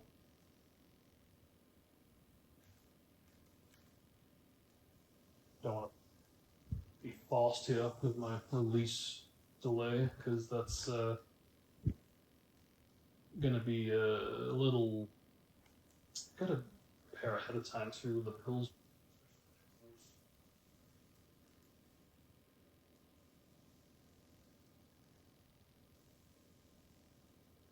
But I can't pause, right? Yeah, no, I can't. Save now. I want to take a pill here because that's close by.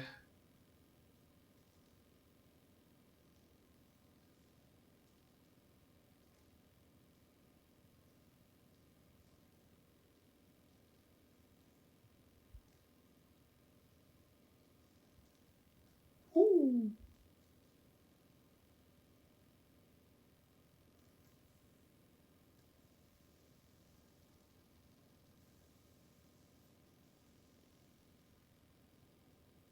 Yeah, such an annoying part of the game there. Because it's really only Jonin specific, because yes, it does affect Chunin as well, but it just, yeah, I don't know, man. It feels very uncalled for.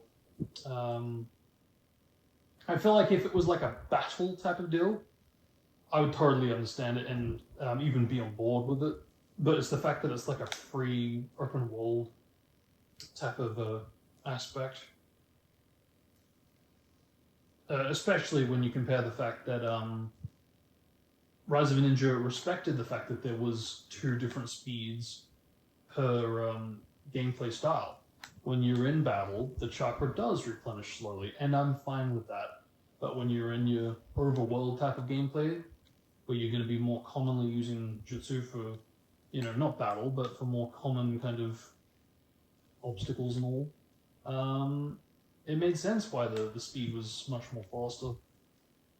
So I don't know if that's an oversight or if that was a creative choice to change the formula of Rise of a Ninja, but I'm not a fan of it personally. Okay, here we go. Let's see if I can get... Again, I always seem to think Naruto is now. I tend to forget Neji so often. And yeah, once again, you have to do it in a very specific order. You can't go to the last one now. It's so bizarre to me that Neji's is like this, but Choji's is not. That's why I changed my routing, because if you go back and watch like the earliest like speedruns I did for this game, at least I'm pretty sure the ones that have been documented. Yeah, no, I did have a different routing for Choji's part. I very much did go to the first one I'm going for now last. So yeah, bit of a different setup. But that's the thing, I put the choice to split up the strat. Whereas I don't have that choice for Neji now. Oh, really? It threw away my speed? That's great. Bruh. Can I get up that, please? Yeah. Let's see if I can get this again with the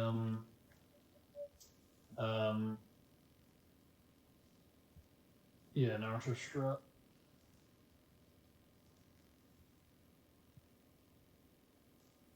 Get it? No. I was afraid the input was going to fail, but it didn't.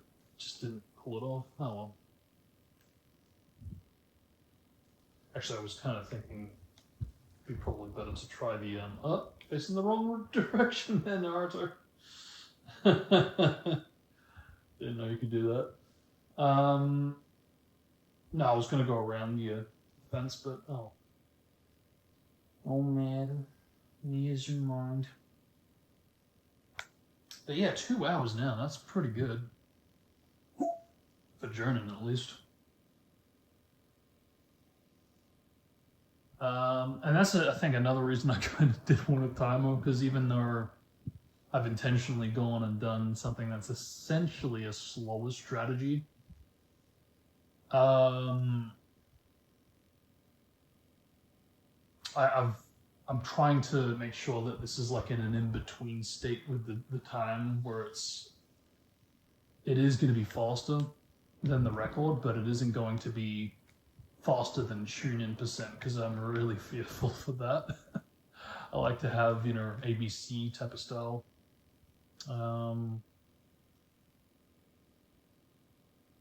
Because it has happened in the past where I have gotten like a faster tune-in percent than my initial like get-in record, and it's like, what? That doesn't make sense.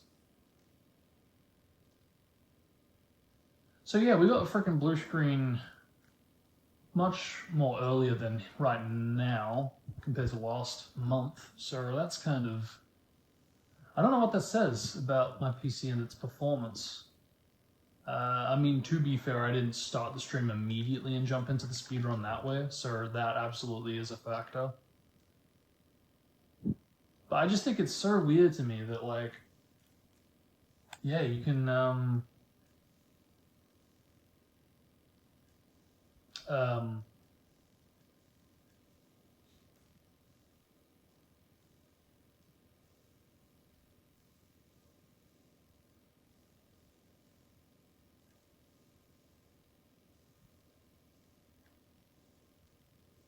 okay, no, never mind. Yeah, it's just really weird behavior. You can just dip in the drop of a hat. For me, it's the fact that I had the blue screen yesterday, booted into the computer this morning, and then start the stream up and all, and it still happened again. I was expecting maybe a few more hours from now, maybe it would dip after that. But yeah, the fact that we didn't even, like, we could go from a blue screen yesterday to a blue screen today is like, yeah, that's not good. That's really not good. And again, if space was an issue, okay, fine, fair enough. But freed up 200 gig. Come on. Ooh, money's starting to pile up. Let's go. Where did that come from? Must have been the rebuilding.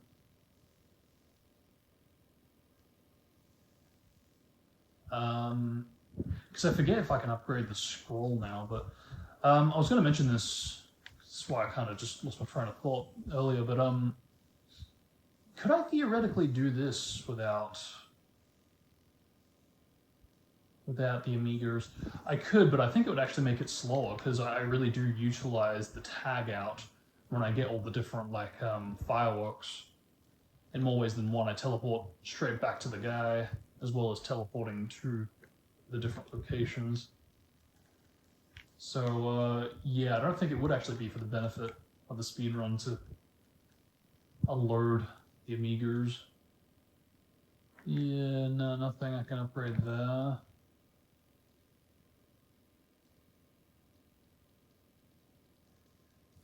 Get that. And that. I won't upgrade the strength of the pills yet, but let's see if this is inverted. It's like every time. Oh my god. Okay. Because I could swear that like last run or the run before that it was or maybe even like in glitch hunting it was inverted after that little cutscene there for this particular mission. I swear it's selective. Yeah, but I gotta do something about that there. It's like I'm trying to make a difference there, make an improvement, but seem to be doing the opposite.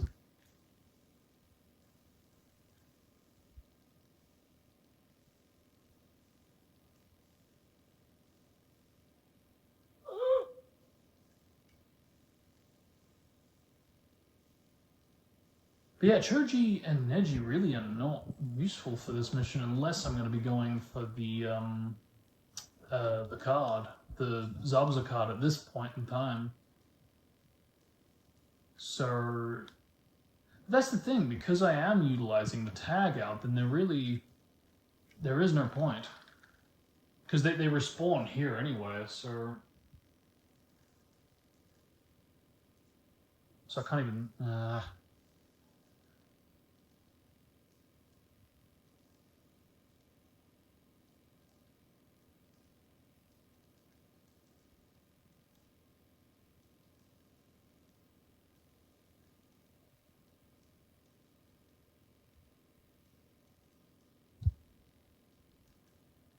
Yeah, save it here, because again, it likes to be pricky around this spot, like so. Okay, or I could, take this way like a normal person, but... Right.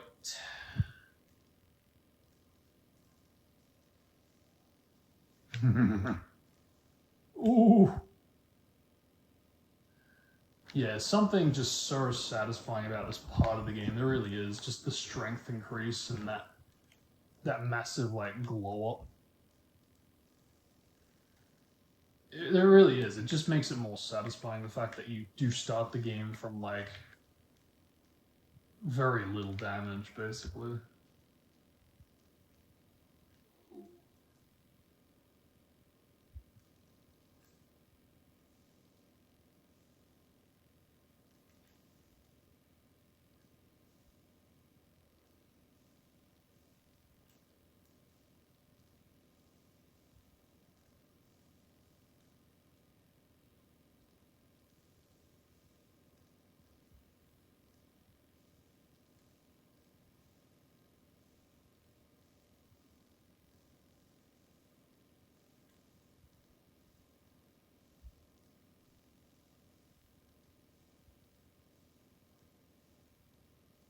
Yeah, if it weren't for me utilizing the tag out, I suppose even then, there's no real benefit. I am still using Naruto for all these battles. It's not like it restricts me and forces me to use a character I don't want to use. So, yeah, no, there really isn't a point to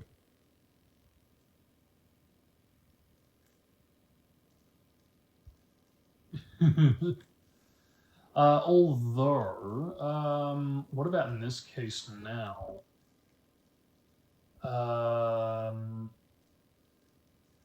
mean, aside from them maybe getting in the way a little bit, I could just tag them out and I wouldn't have to worry about that if I did despawn them.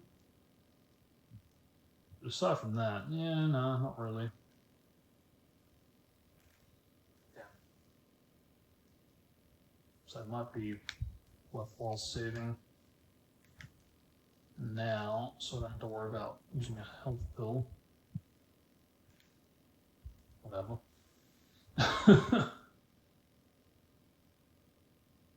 Hopefully I don't butcher this. This is actually more precise than I thought. Because you kind of need to be careful how you do this. There we go.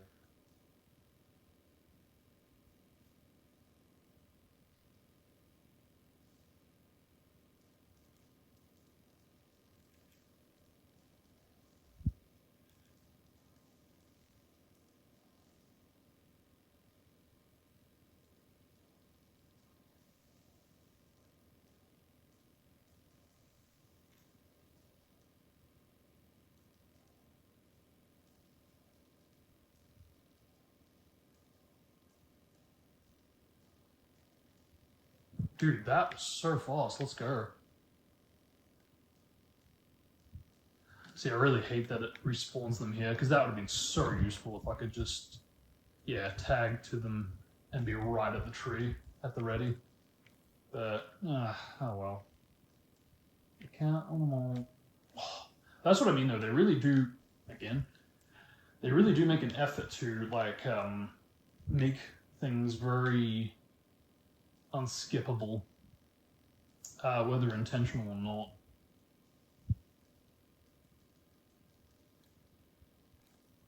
Yeah. That was close. Okay. That was pretty good movement for the most part. As far as the skips go, at least.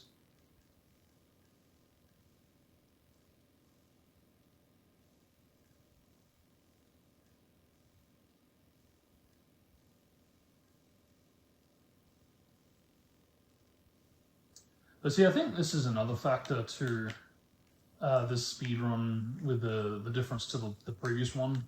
Aside from like all the blue screen shenanigans, this isn't going to be two streams stitched together. It is recorded here, and as long as this doesn't bail, we won't have anything to worry about. But no, more than that though.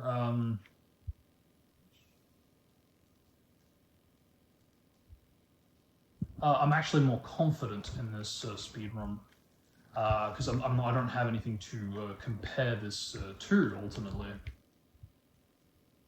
Because if you go back and watch the previous stream, oh my god, I was going to save it here and I was like, oh well, you know.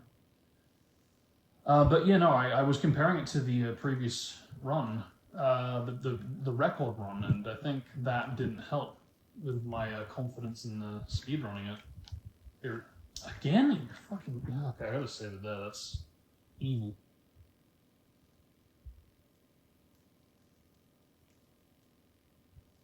Be good if I could just land on the water and walk on water to, you know, just make it work that way. Actually, I might just do that if this continues to be a prick.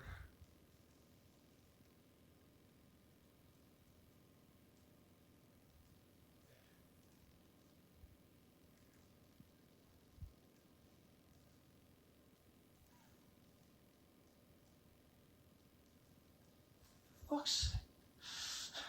It's just so pricky. It's like I know where they roughly are, but yet I still seem to cop it like so. It's just, how does that happen?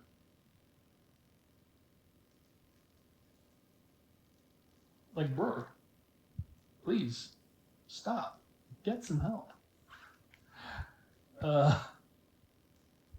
I'll save it here because this is being pricky, so I'll be pricky. Like, what the? How much health do you want to lose, man? That's just insane, man. Okay, we good? We good. Jesus wept. That's what I mean. It's like, this really does want to be a prick in Jonin class, unfortunately, so because of which I really just... I do advise, I really do advise for Jonin, any Jonin speedruns, really have a profile set up, have it so you can save it whenever you're going to be encountering traps, because this game is fucking ruthless in Jonin, like really unfairly ruthless. I don't know if it's just because I'm used to Genin or tuning even, but man.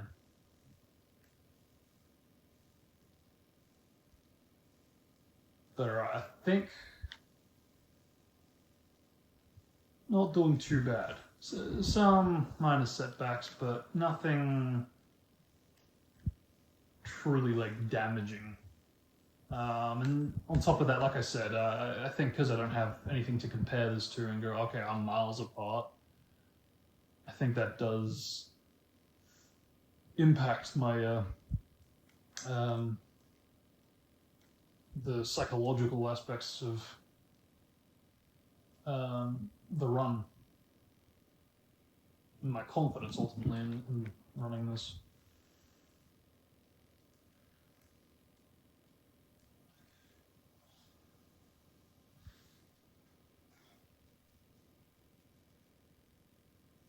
So I will say that about the cutscenes.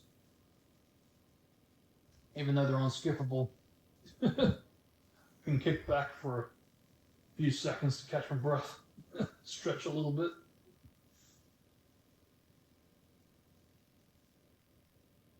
Okay.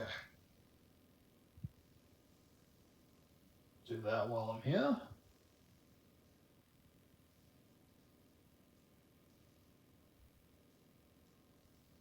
Brr. Why does that always seem to happen?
Okay, what about this? Yeah, no. Immediately, I can already just go, yeah, no, flat out. Can't just spawn them here. But again, it's not like you're forced to use anybody, so yeah, no, it's fine. It really is the missions where they force you to use a character where I do have an issue with it. Also with the fact that you've got Naruto that's got all these strength upgrades, and yet they strip that away just for the sake of playing as a character to introduce you to a character that you more than likely have used already, whether it's in the game itself or its predecessor, or even just in general all the Naruto games. But yeah, no, especially for speedrunning, though, it really just, if you can try to avoid that, you know, absolutely try to make that happen. It'd be nice if I can figure out something for Choji, because that seems to be the only one that really is gonna make that much impossible, but Neji seems to be in the clear. As long as I can figure out what I did. Ah, perfect. Yeah, good. I'm glad I held off on that. Get that. And let's set that up for next time. Good.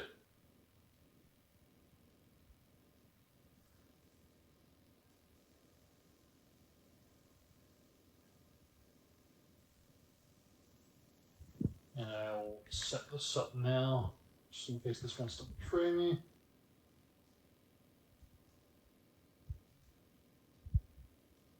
Probably save it here more than anywhere.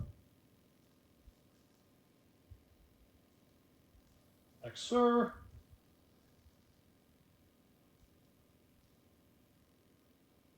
What?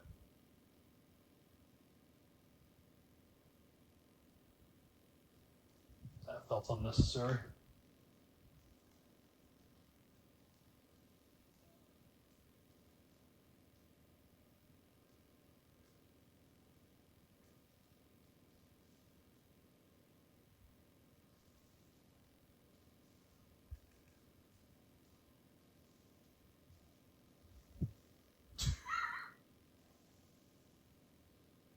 I can never get over just how satisfying it is to go from like long battles to this.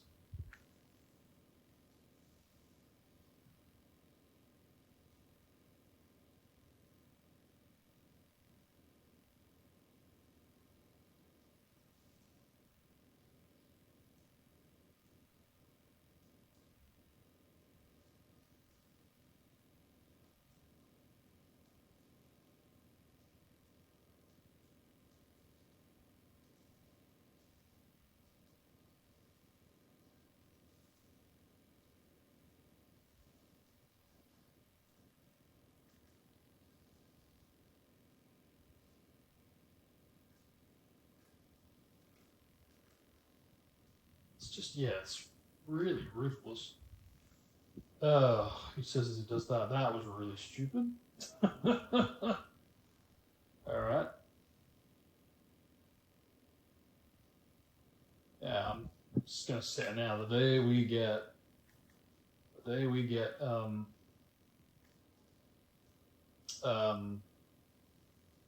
KO-less Jonin speedrun, whether it's by myself or whoever else, massive applaud, whoever it's done by. Alright, let's see if I can do this invisible. So I really am going off of memory at this point, but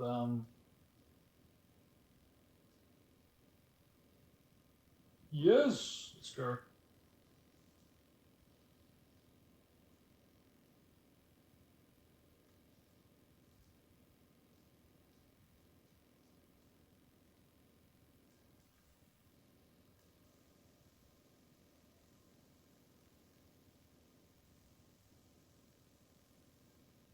Yeah, I think there is a trick to getting that to work.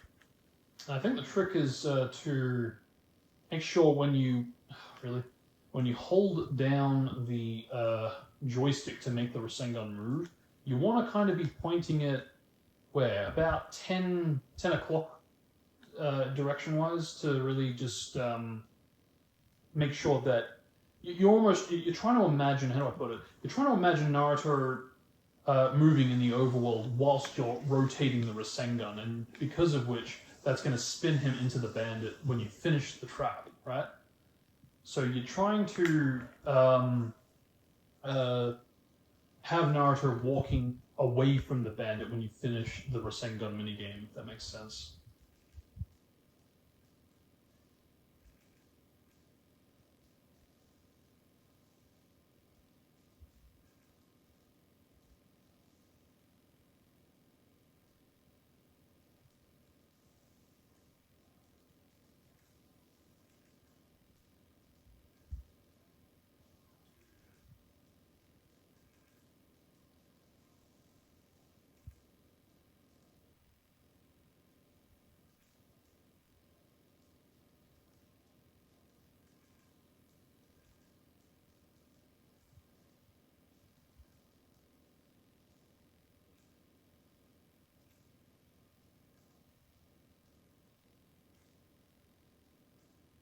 Look at you! Oh my goodness. Yeah, they really like to block nowish. Alright.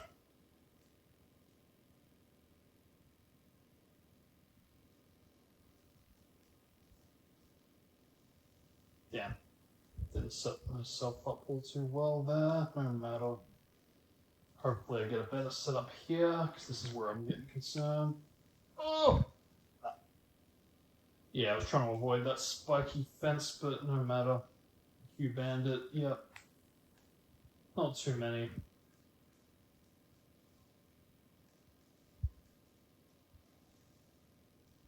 Because it is inevitable to basically have someone to go up against there, but still.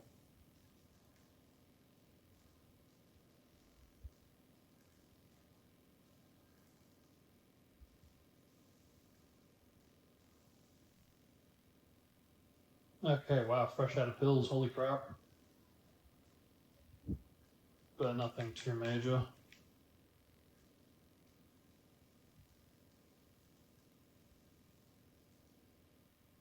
Yeah, that pretty much is impossible to do from what I've glitch hunted and practiced for in Jonin specifically. I think even Shunin, I don't think it's doable there. I've only ever gotten that entire sprint from the cutscene to the tree banditless like once, and yeah, it was only done in Genin, so... Actually, I say once, no, that's not true. I have gotten it more than once, but I've only ever gotten it on Genin, is what I mean. So, yeah, it's kind of a shame, only really doable for Genin. But it's one of the programming differences, I guess, between Jonin, Chunin, and Genin. They just changed the duration of how long you can run around before you intercept an enemy ninja, basically. That's really all there is to it. It just so happens that that duration affects that sprint journey from the cutscene to the tree.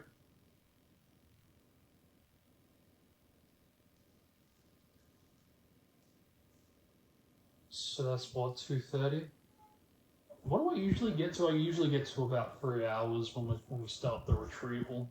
Okay. Alright, I see you.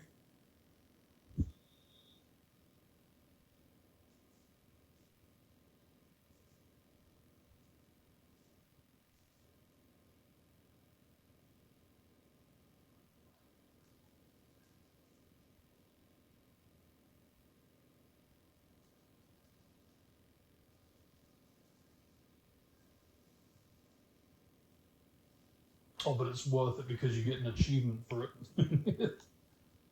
Nice try.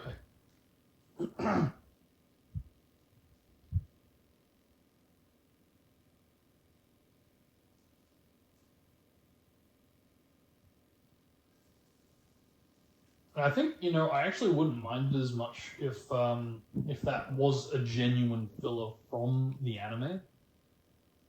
But like this one is loosely based off of.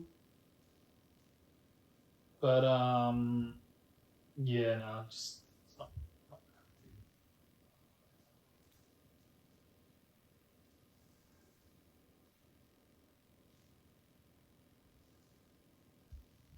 so okay, this is an interesting point. No, I can't do this. I was just thinking for a minute there, like, could I do this without Squad 7? No, I cannot, though currently I cannot. There is literally, I think, only one barrier, and it's that one Sasuke barrier that I can't get by. If I could, then I might actually consider doing that.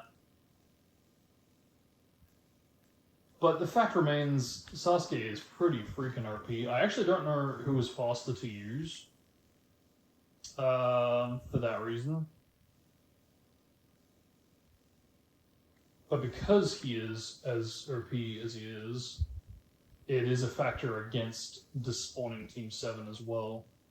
As well as the fact that, again, there is that Chidori barrier. Alright, so yeah, we needed to do this before. Ooh. But now we can afford that. Okay, not that. Not yet, anyway. But that's alright, bit by bit.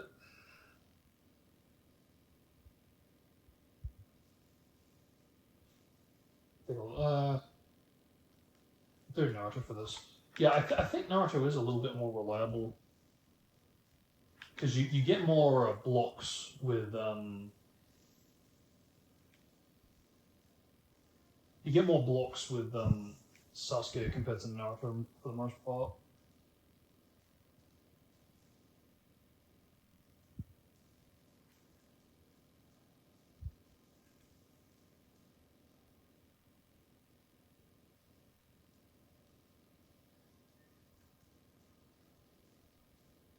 Yeah, nice.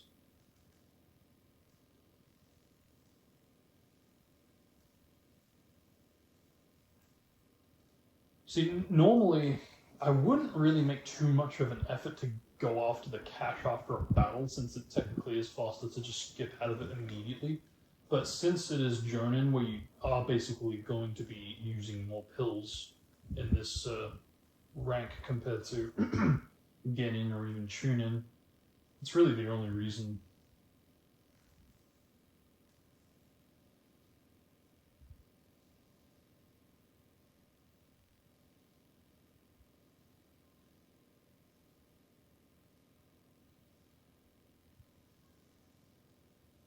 Yeah, the moment I can figure out how to do this section,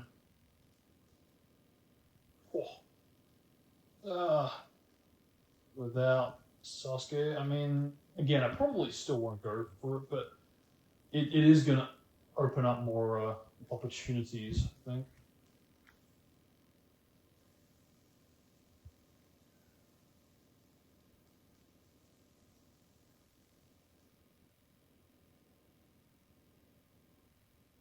Have they popped up behind me?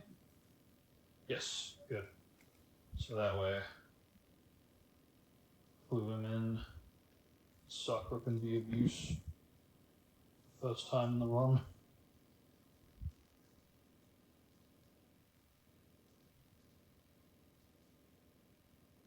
And then you go straight from that to that.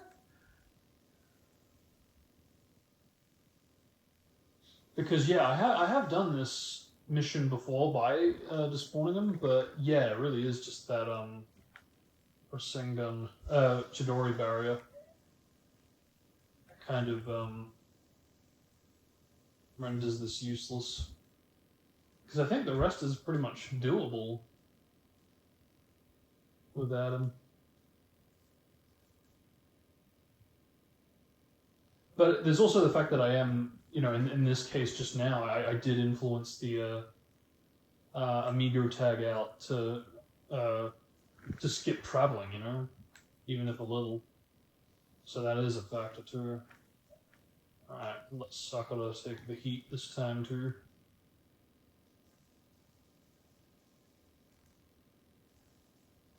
Dude, why did I... What? Oh my god. I didn't jump for some reason. Like, I pressed it more than, like, 2 or 3 times there, and just... And instead I respawned or whatever? It's weird. There we go. That's all I wanted to do. Oh no. Forgot to tag him back in. Crap.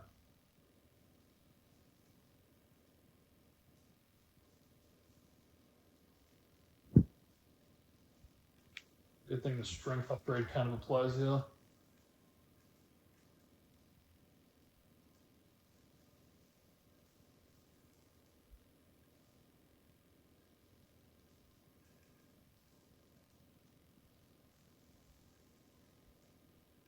And that's why I always do the grab, usually.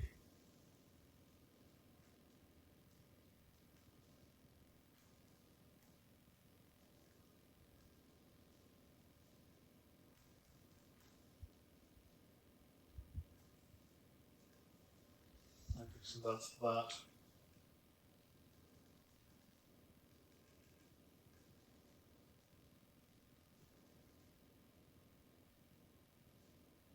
Yeah, that was a little ugly.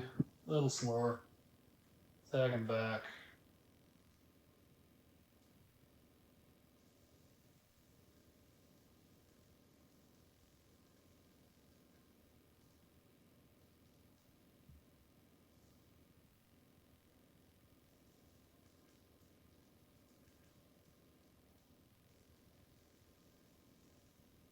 Compared to that.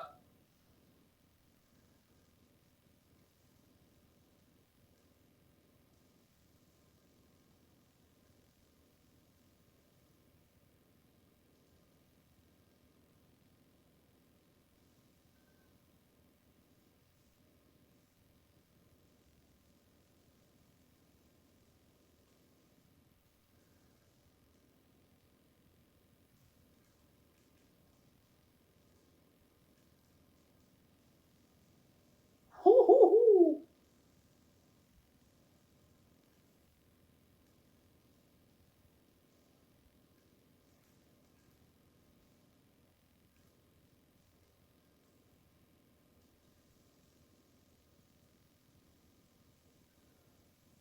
Could have been faster.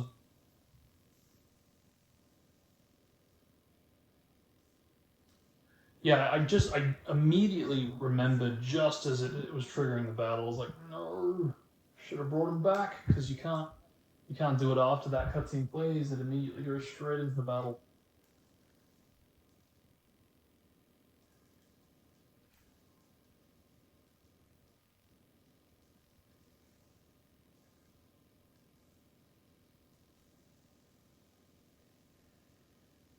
I find it very interesting that in Kabuto's boss battle, you have to do the mini game of like moving the Rasengan around, and then when it ends, it triggers the cutscene. Whereas here, you don't get the mini game; it immediately triggers the cutscene as soon as you do the jutsu.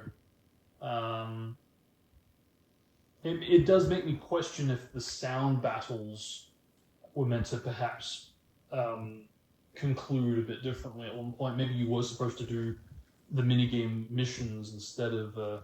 Ooh, hello.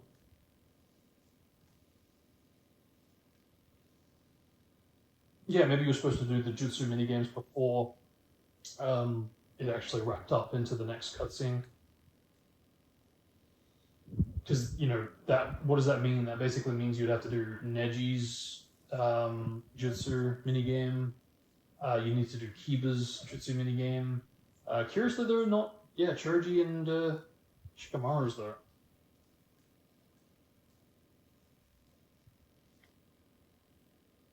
Because that's the thing, you do need to do it with Naruto against Sasuke, so, huh.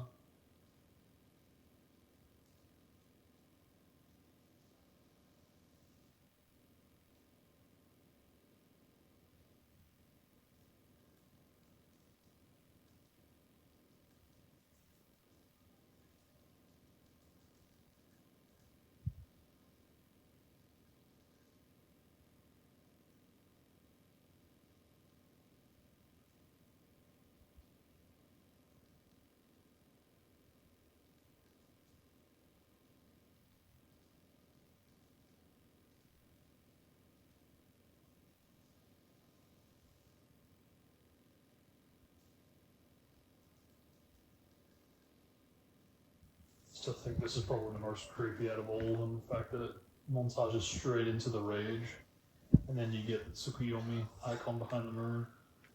That's so cool. Because, like, that's shockingly almost foreshadowing to the events of Shippuden, which is like, how did they know that? Was that detailed in 2008? I mean, maybe it was in the manga, because, like, holy crap.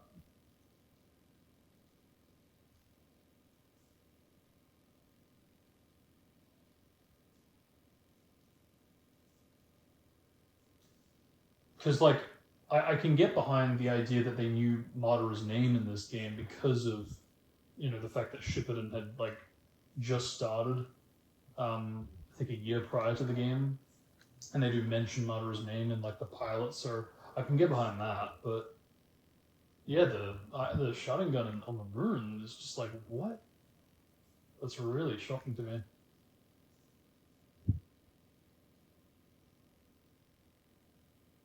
Like, unless it was, like, unintentional foreshadowing. They didn't know how on it they had it. But I wouldn't think so. That's just a bit too coincidental, surely.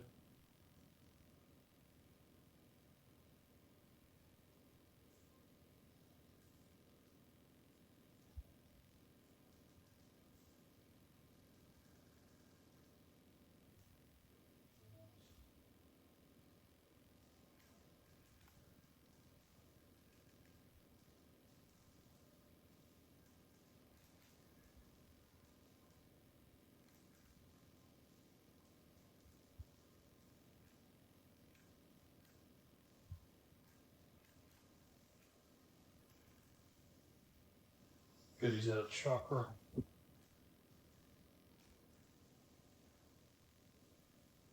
Gotta remind myself that's basically a strength pill-less battle, so... I mean, I didn't take one to be fair, but I almost did.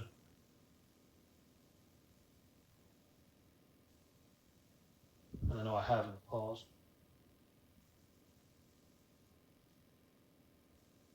What is with the vignette at this point in the game?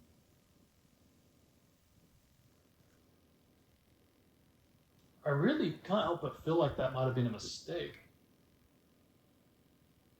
Because the fact that this even carries over into when you go to leave the village. I'm tempted to save it and load back in to see if it gets rid of it.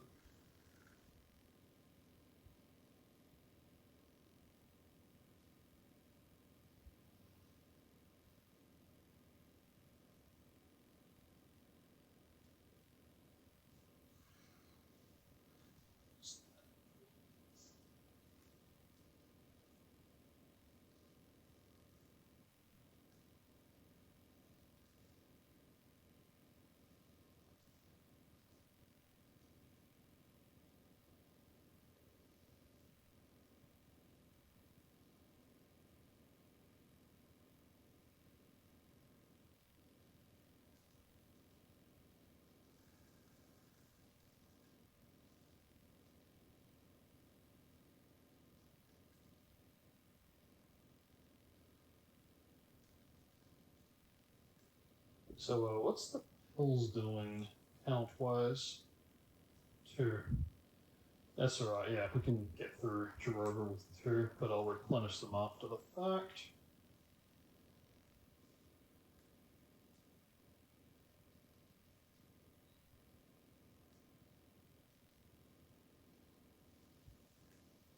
Okay.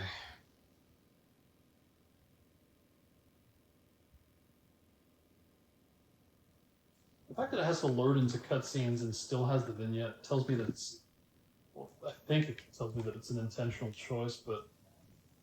bizarre. Ooh, let's go.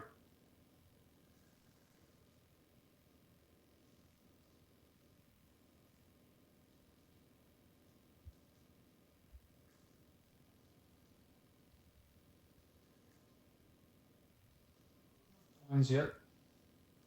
Slowly but surely there. Damn, just trying to get that.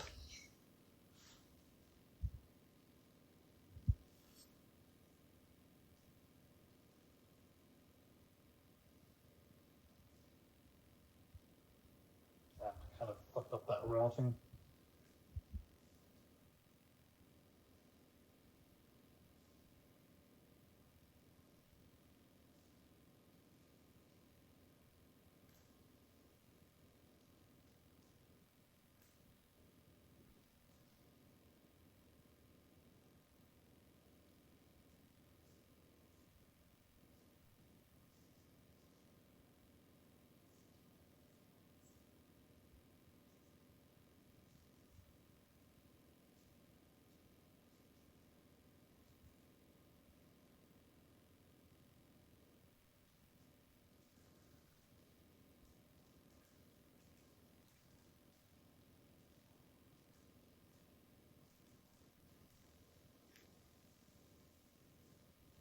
Heh.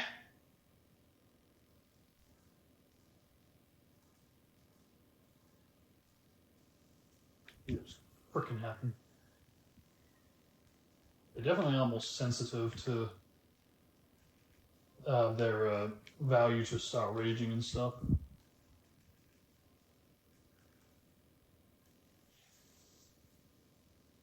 It wouldn't have worked um, if I didn't pull off the what's it called, the early release method. Let's go.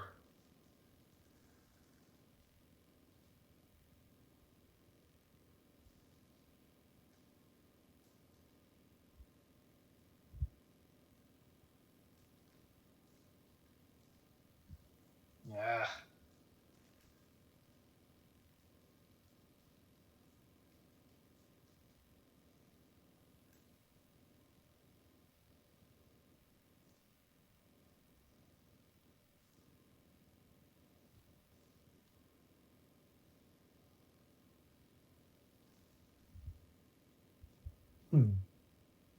It's the only time I can actually get away with doing that. Because when I go through there with the Lee, you are gonna fall flat on your face pretty much. So you kind of need to gently drop down.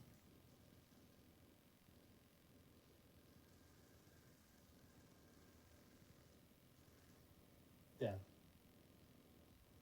I always prepare for that too early. I know there's like a bit of a delay there, but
still can't get over how bonkers it is that you actually need to trigger all two of these Chidori barriers to make the cutscene play. Because I can currently only skip one of these, but through modding, skipping even that first one and triggering the second one, you still need to trigger both of them. It's just insane to me.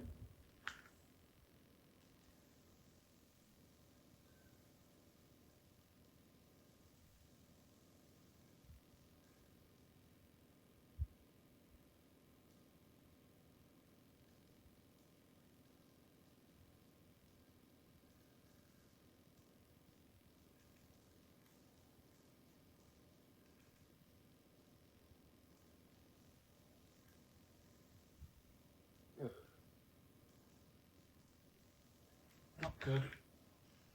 Not good at all.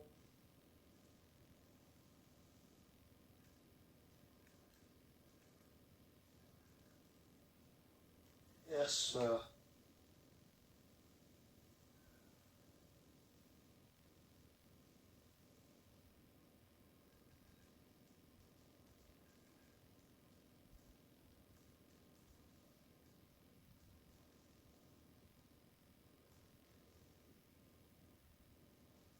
Oh, yes, only one rage. Let's go. That battle always seems to kind of get under my skin, but yeah, just the one rage. Because of course, ideally no rage, but still, I'll take that any day, especially Jonin. Yeah, I think it really is a good call to basically go for the what's it called? Um,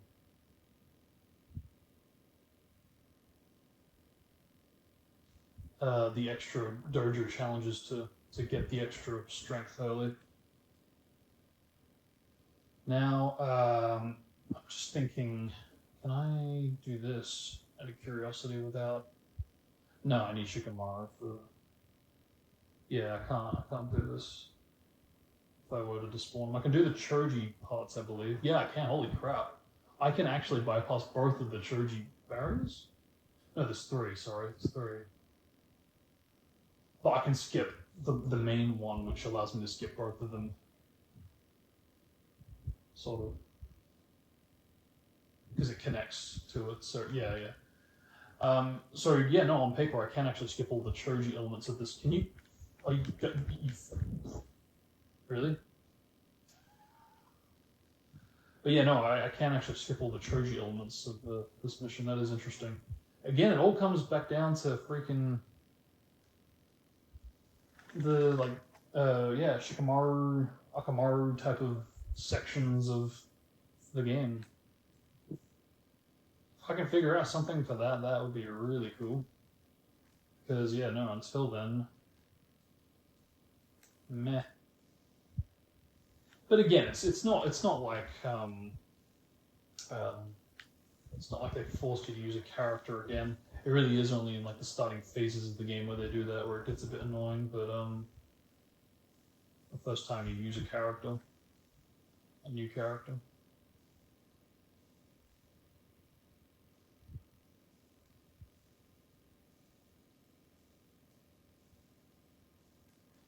I mean, I think it's the Choji part of the game that gets a bit annoying. The fact that you haven't been taught the jutsu to basically get that strength upgrade jutsu through again the partial expansion, and because of which you basically you only have your strength pills to help you out there.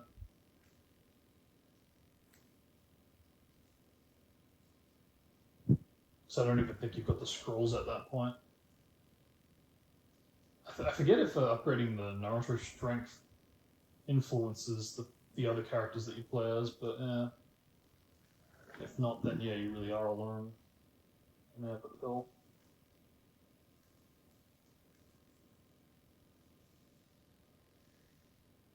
Yeah, it really is just this section. If I did want to do this, huh?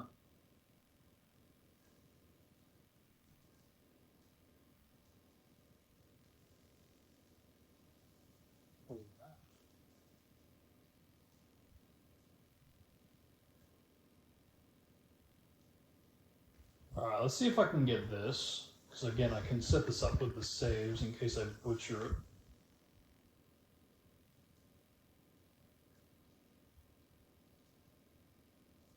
So how does this work again? I do that, then that, guys. Then that jump, and then I switch.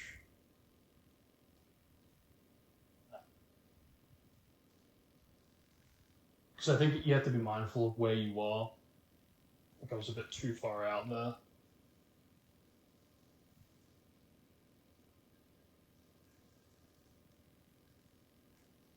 Perfect.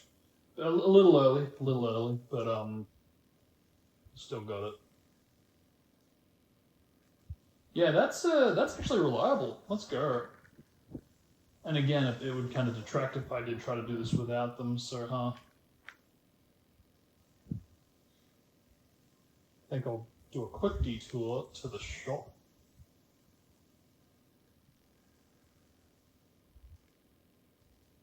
So I don't know how I'm doing with that. Can I interact with the fucking store, please? Thank you. Still not enough. Almost. Get some of that in case I need that going forward, and we're gonna upgrade it. Can't get anything there, which means we're done here. There we go, now good enough. Let's go back.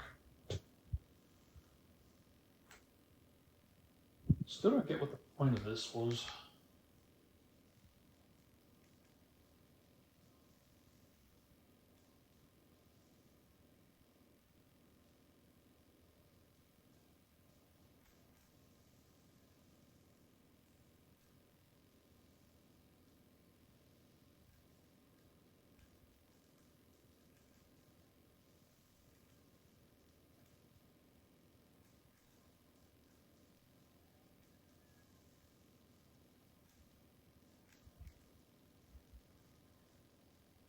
Oh shit, okay. That actually chews into the rage more than I thought. Hey, maybe it isn't worth doing jutsu after all.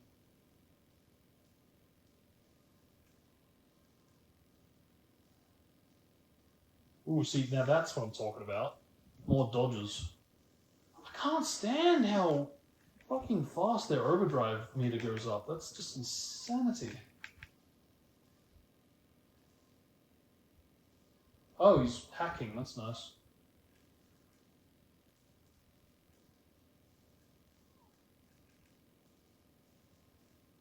Ah, screw it.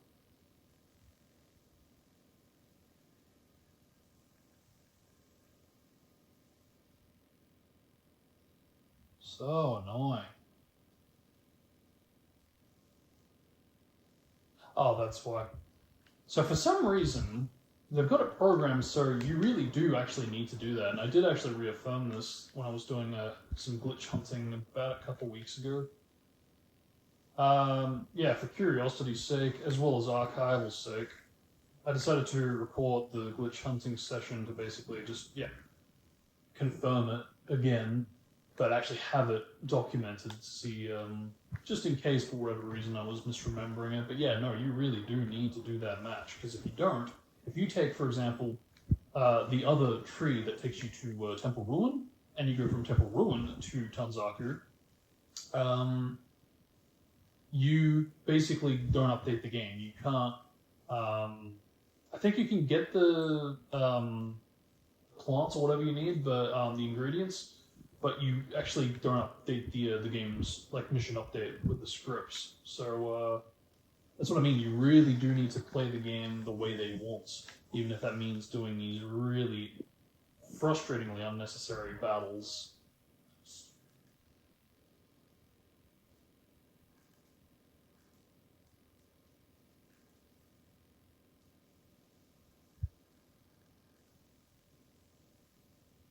Okay, so how do I do this? Do that, and then I do this. Yep. Tag back in.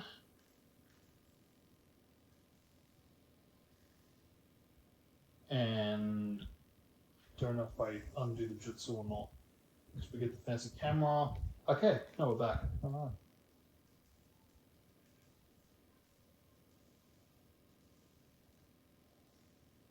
So I'm trying to be mindful of my punches towards the end. Because it's again, it's fucking insane how quick their overdrive meter goes up. And it's so frustrating.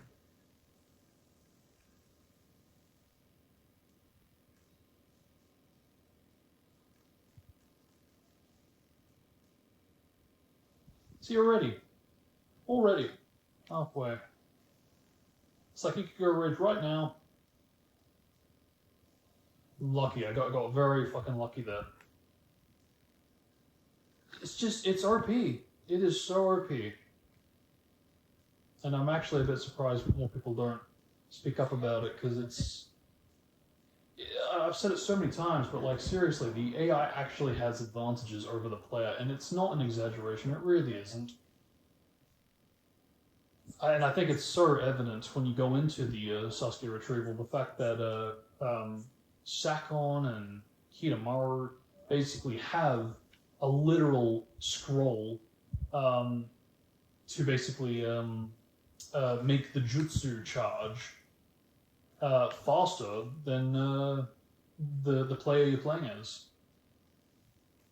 And it is to the point that even though you might actually press the input down on time to punch, to, you know, snap them out of the hand signs, the jutsu charge, you might be on time with hitting it, but because of the animation speed ultimately being slower than its predecessor, and potentially animation delays, you're not going to make it, especially with their jutsu charge being faster than, again, what the player has. And it's just, it's not fair. I don't know, maybe that was the point, but I think it's the fact that the player doesn't have those capabilities from the get-go that just really detracts from it, in my opinion.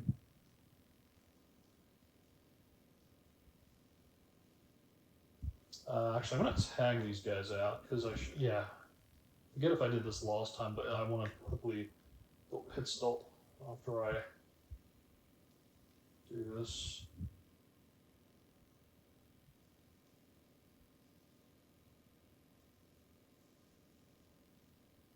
She can't go to the store right now. Choji, I'll get you set up to take the last one, I think.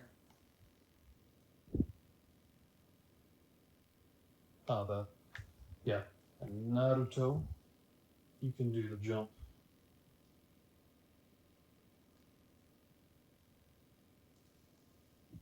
When you feel like it.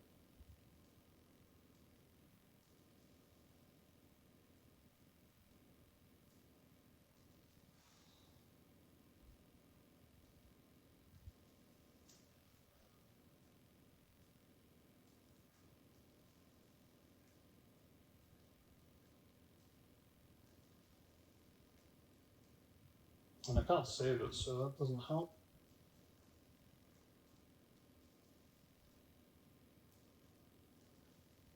It's such a tricky strat when it doesn't want to work. Like, even that I thought was going to be good. Alright, getting it here. Try to make it work with Naruto, but that's not working. Yeah.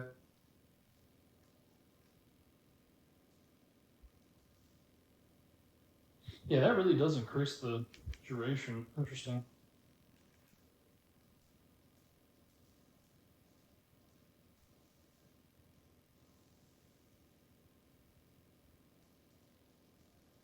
Ooh! And that restricts my ability to complete my combo. Ooh, I don't like that.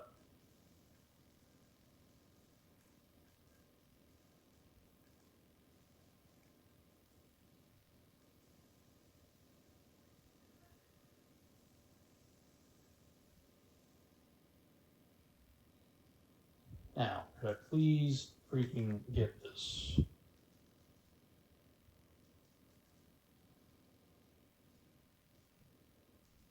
Why is this so finicky? Thank you. Holy crap. Seriously. Not a fan. Yeah, definitely not my favorite skip to perform. If I could find a way to like somehow drop down onto the waters to water walk straight to the other side, that would be ideal, because yeah, that ain't pretty. So what we need here is just sing them.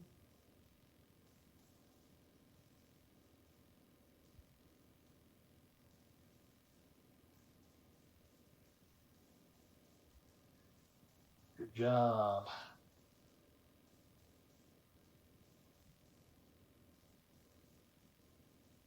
That's stupid.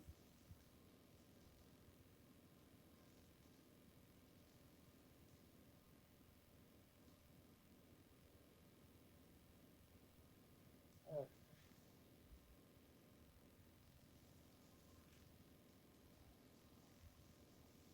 Good.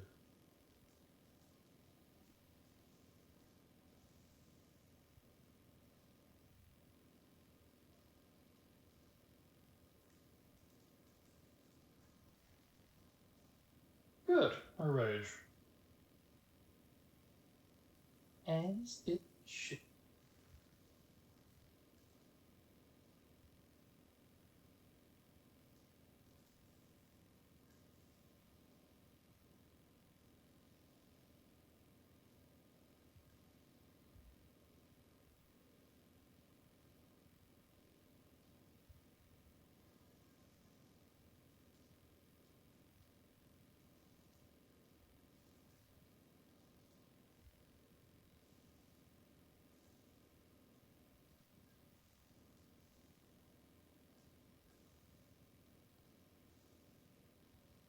So as that put us, yeah, again 3 hours, which and it's about 10 minutes time loss because of the ugliness as well as the fact that I did the detour to get the card early.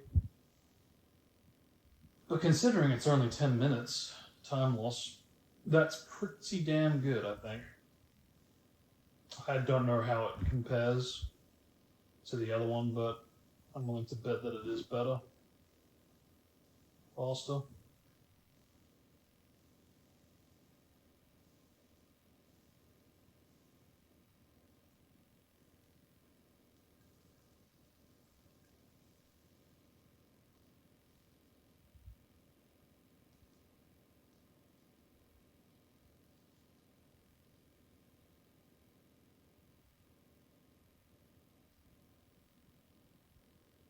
See, this would be a worthwhile strategy to compare because this is what I mean. I mean, there's no real good grinding routes that take you directly to the mansion, so this could actually be faster, just sprinting there. But hard to say.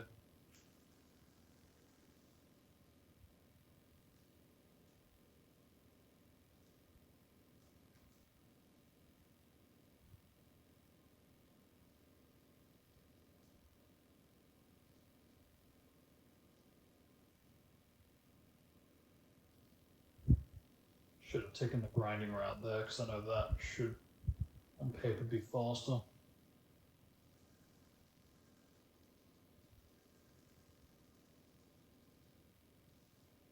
Really?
John, when I tell you.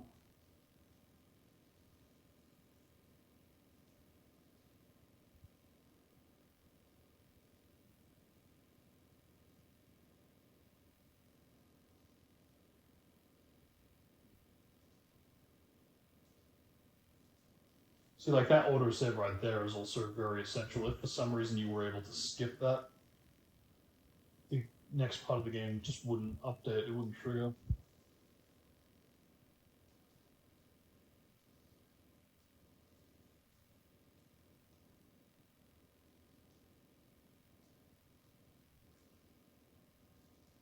Same here for the Switch. Very essential. Like literally, like soft walk worthy if you skip it.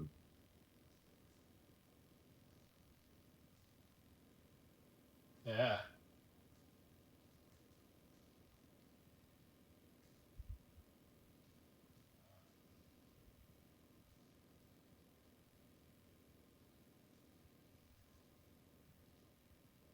Yeah, you kind of only really need 5, but despite that,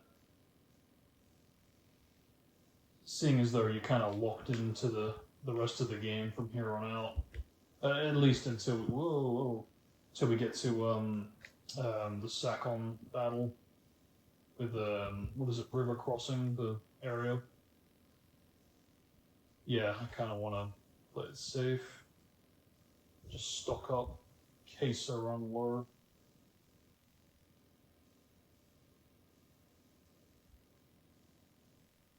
That's the thing too. You get a lot of money between now and the next overworld kind of exploration.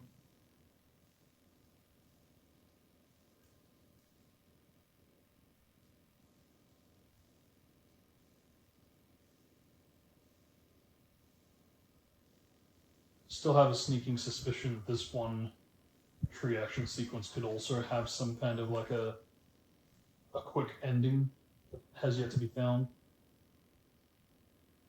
I could be flat out wrong, but I just can't help but wonder, especially since it's connected to the other one after this.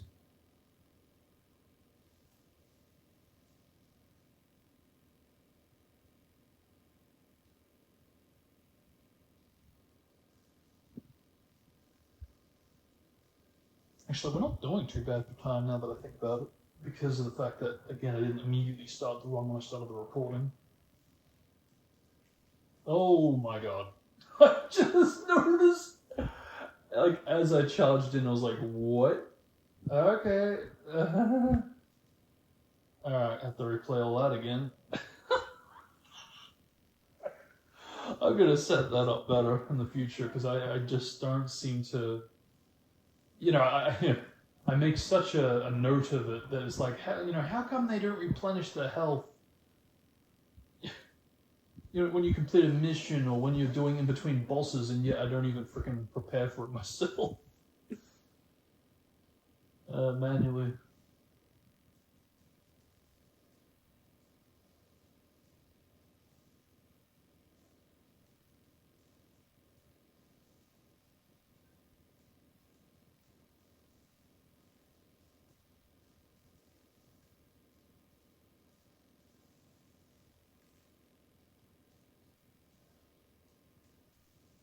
Great.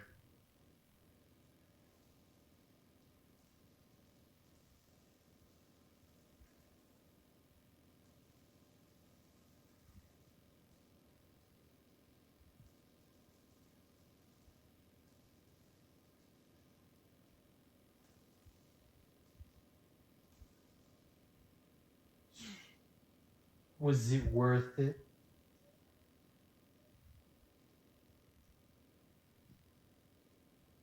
Alright, so this time, yeah, don't worry so much about the strength pills, more so the health, since the timing is so crucial. You don't want to screw it up.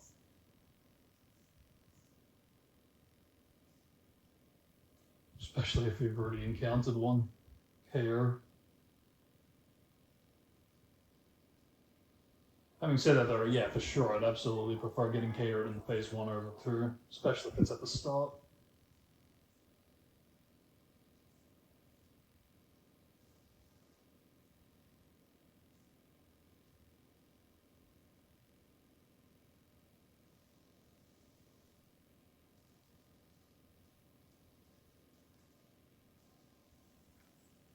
See, that's different.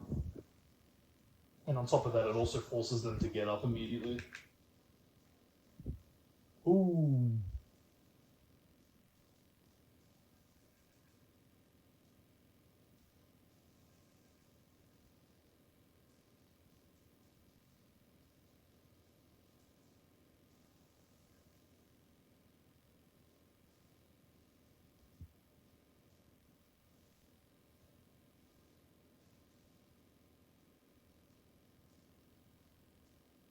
Yeah, luckily his animations are so goddamn slow for the most part.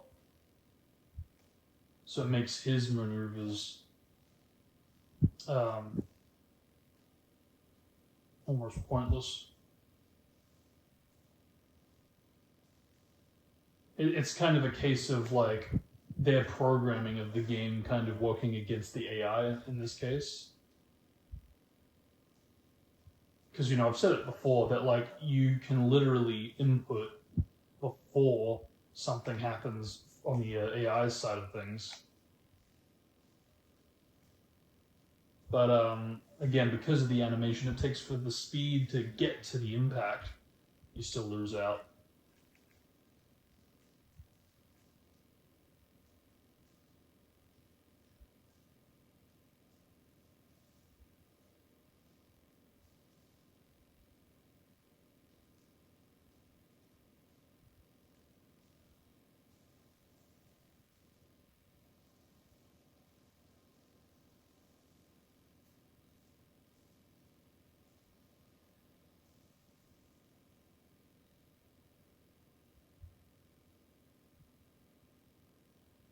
Yeah, how many did I use strength pills? I think I used 2.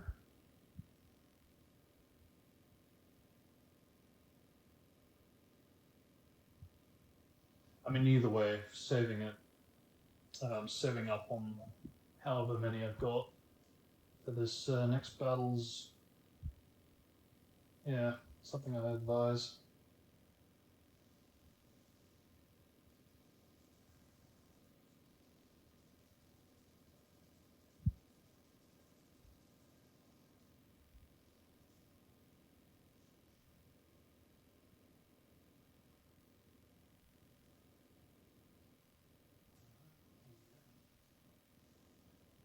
Bingo.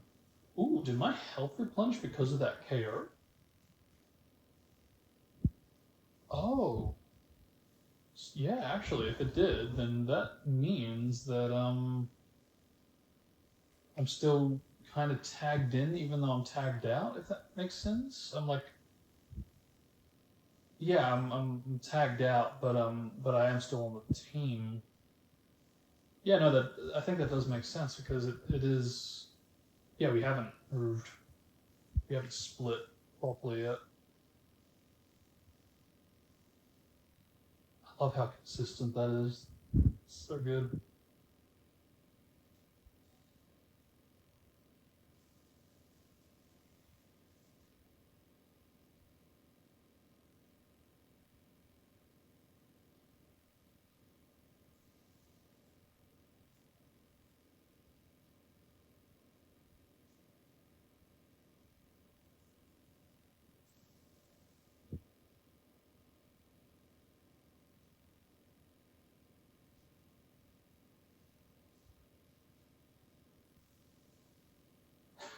Such an obvious sign.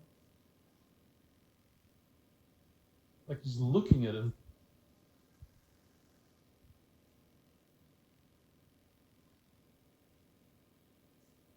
Yeah, we're going.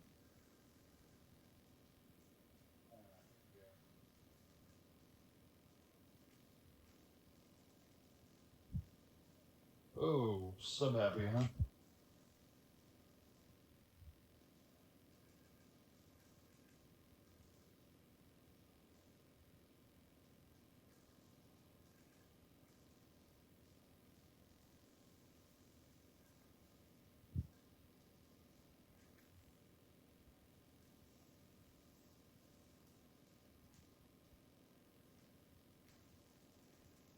Nice.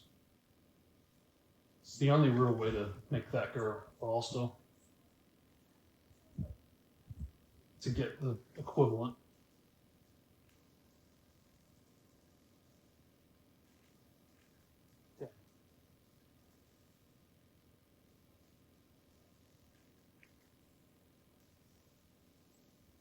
I need to strike him now. I hate it when it does that. Yeah. Not good, not good, not good.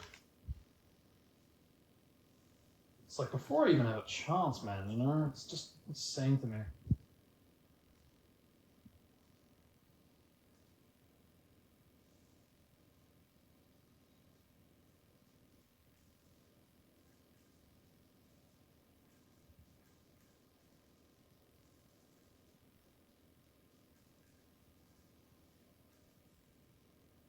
Oh, that was close. Woo! It's always stressful as fuck, man. Yeah, I was cutting it close with the pills. That first phase wasn't pretty either. Whoo! Okay.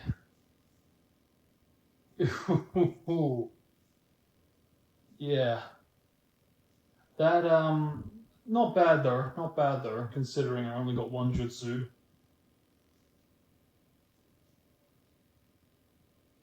So 1 KO, 1 jutsu. Can we keep it clean from here on out? I really want to get a good sack-on, because I hate that I've been getting, like, trash sack-ons for the past, like, year or two. Because I never took sack-on to be, like, a boss that was as pricky as this one. But I seem to be kind of just cucking it every chance.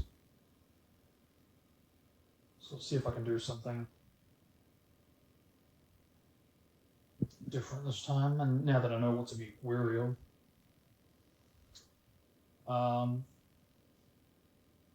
But we're coming up actually to something that is going to be new to the speedruns as a whole, because it's freaking annoying that I haven't documented this, because it does mean that I'm actually able to forget about this shit years down the line. Because even if it's like a year case, that's still 12 months for me to forget, and it's so frustrating every time it happens.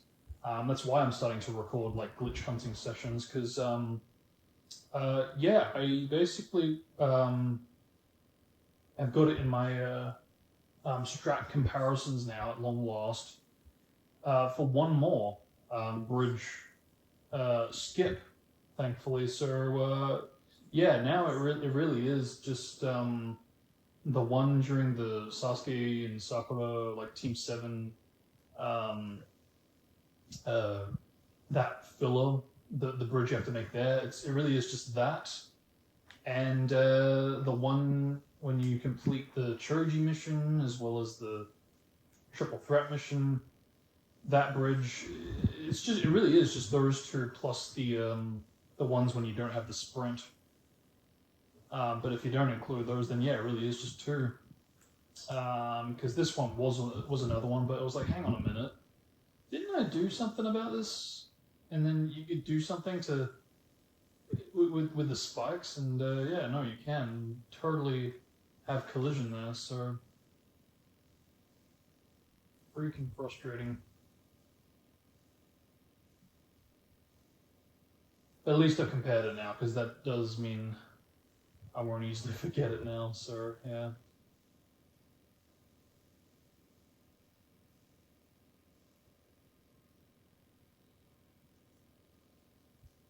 But yeah, something cool to implement that's, I guess, new to a speedrun. Why are we playing Shikamaru? That's consistent, too. Bizarre.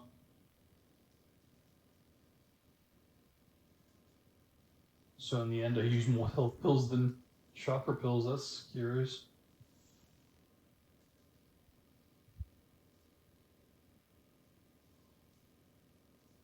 That's my point. That's literally why I saved. Jesus. Dude! Make the jump! Please! Dude! What is going on? Do I need to actually, like... Because, like, seriously, make the jump. Please. Thank you. Okay, that's on you. I jumped. That's totally on you. Autosave, jump, jump. We're here now, switch. Thank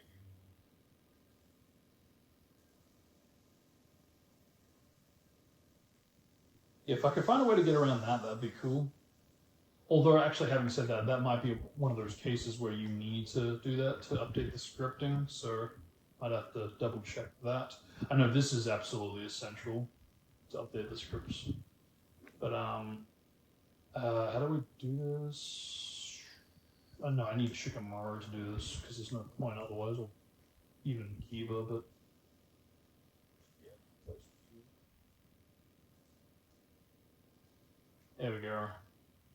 And you can be mindful here, because the enemies are like right around the corner. Because yeah, you do very much need to pull off this switch to, again, update the scripting.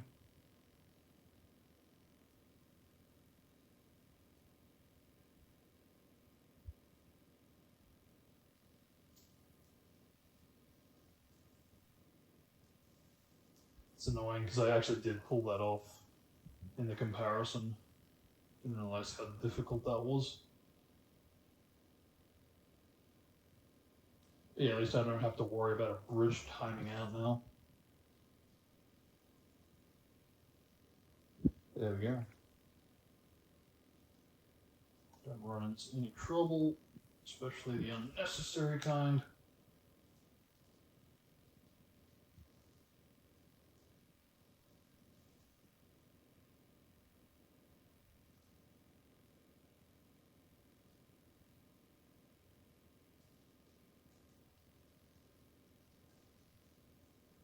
Splendid.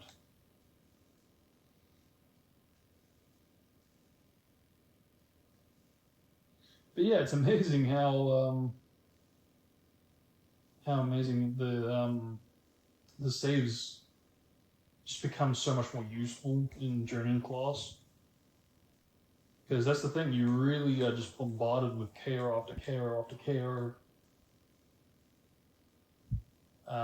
Even though you know where the bombs are and you're trying to avoid them, you still can get caught by them. I think it's one of those things that you can get better at with practice, and you know, if you really get a feel for like where exactly they are and what exact precise movement needs to be made to do it. Although, you know what, I say that I've been playing this game for 15 plus years. I know where the bombs are. I do. The problem, I think, is that the platforming is very unpredictable. As I've said before, the jumps can betray you. You know, you'll press it, it either doesn't jump, or maybe you will do a sprint hop, but the height isn't as high as you were trying to get it to be. It's just very frustrating.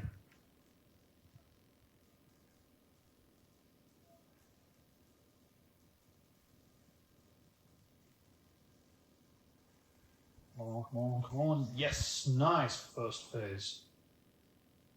And I think, yeah, that was just with one pill, right? Let's see if we can get the beast mimicry to up the strength this time.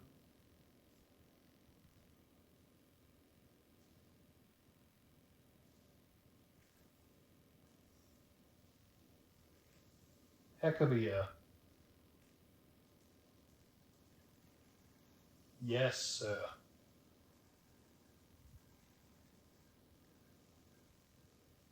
Oh god, this is gonna fail, isn't it?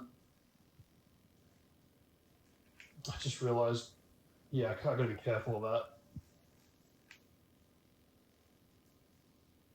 that. Okay, this should hopefully work. Please work, please work, please work, please work, please work, please work, please work, please work, please work. Yes.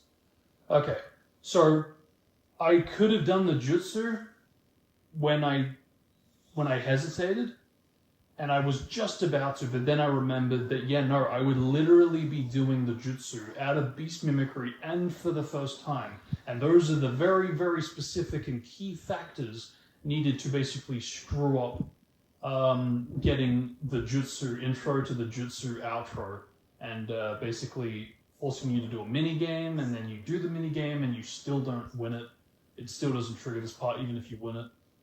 So yeah, that's why I didn't do the jutsu. I was looking at the timer and was like, okay, I'll do the hand signs after it expires, but I just ran out of time, so I had to do another killer combo and do the jutsu after that. So yeah, that's kind of finicky and annoying. And again, this is why I question whether or not they actually wanted the game to have the player do the mini game and then trigger the cutscene afterward. The fact that there's a bit of different behavior here in this case.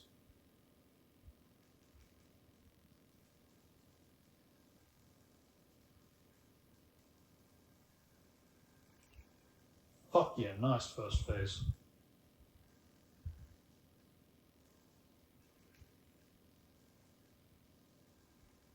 Damn, I was trying to get a hit in before the first pill expired. Dude, can I get out of the way? Thank you. Holy crap. Yeah, she is really annoying.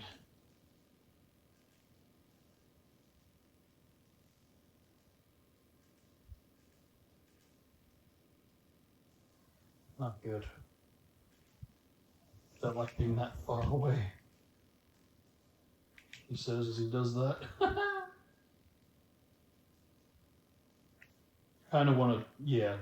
I like doing that a bit more, because like being in the air and blocking, of course you can get a bit of timing in there to hit me still, but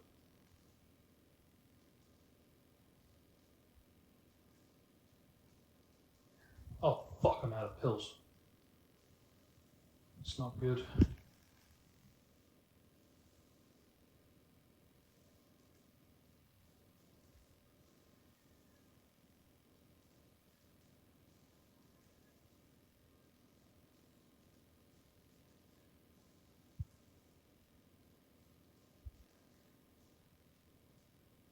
I'll take it.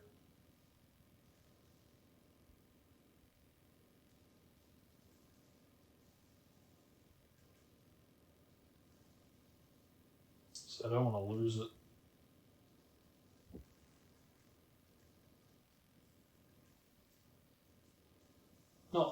Not now especially, you know?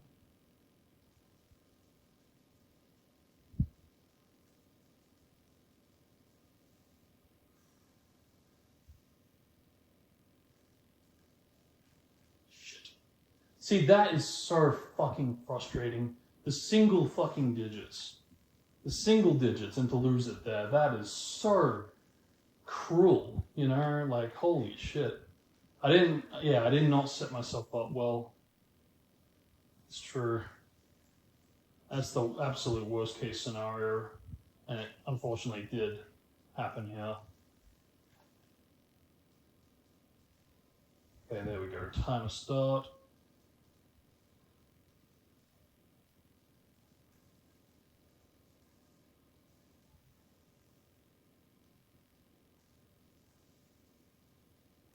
I'm gonna rage actually. It does mean I'm gonna probably get more jutsu, but more chance of actually pulling it off.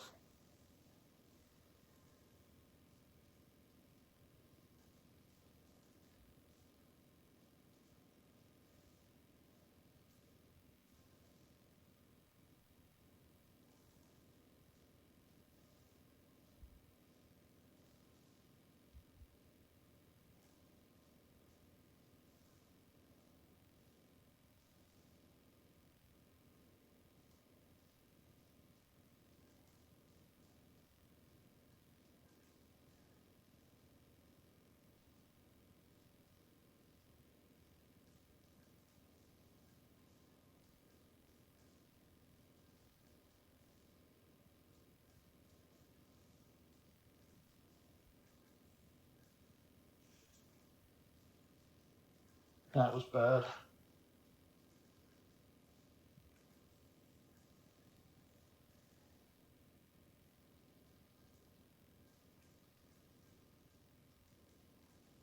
Okay, I do have a pill. But I can be mindful how many I use. Should be fine. Worst case, I get jutsu nowish. Yep, she fucking tried. I could see it happening. I could see it coming. I could totally see it coming. Because it doesn't matter how close you are with the time. It's just, you know, if it's going to happen, it's going to happen. And, you know, she will do it point blank. And if you get set up for a killer combo, especially, you are fucked. But, that was too close. Yeah, 1 KO. And right at the fucking tail end, sadly. That, again, that is really the worst possible time and case scenario where that can possibly happen. But I ran out of pills, so that just, yeah, didn't work out in my favor. But I wasn't out though. I thought it was. Yeah, had that been the case, I think I probably would have got KO'd again and still be on it. But we're through the most of it. I mean, Kimimara's still got that same time behavior, but you kind of have to really badly screw up to get through all of Lee's health and still mess it up. I mean, it can happen. It can happen, even to an experienced player, but Shikamaru, unfortunately, is really just not really... like, unless you go out of your way to, again, do the dojo challenges to give him a bit more of a health boost, he's not really set up for that type of a battle, unfortunately. That's just how it is. Have I got the speed up? Can't tell. Yes, I do. Not anymore.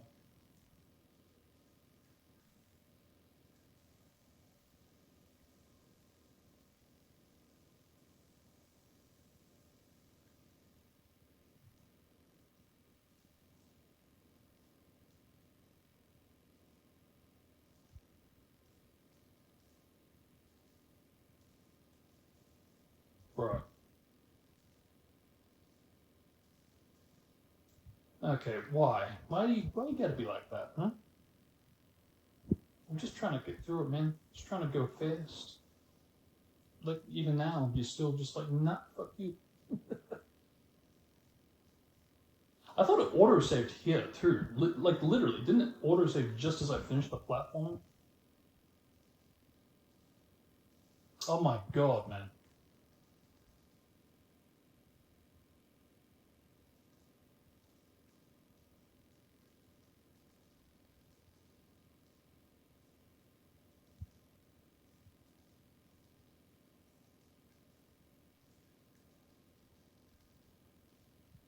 How do I do this? Do that. And again, you kind of want to hoist yourself up so you're pointing about 10 o'clock-ish. Nope, that didn't work. I don't know what the trick is then. I thought that was it.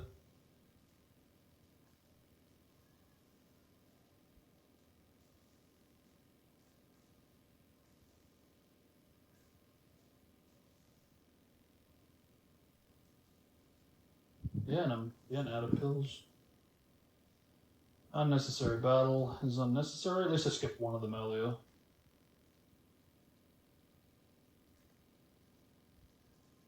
It's only 2. Maybe we'll get more cash here, as well as with Lee. How are we going for time? What was that, 4:43? Again, I have to remind myself I didn't start immediately. But still, it was like I don't think it was too long. It was like 5 minutes tops, I think. Or maybe it wasn't. Maybe it was 10. I don't know. I would guess 5.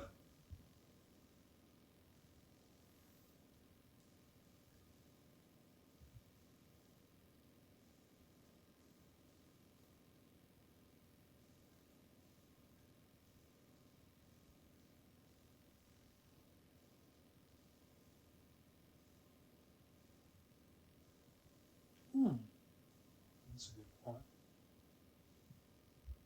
Yeah, I need to experiment more with these branches for reals.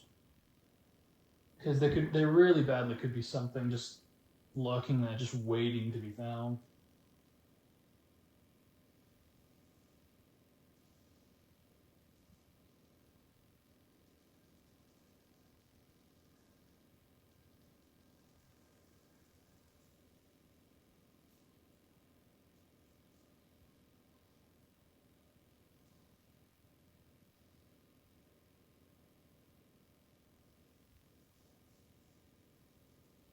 No.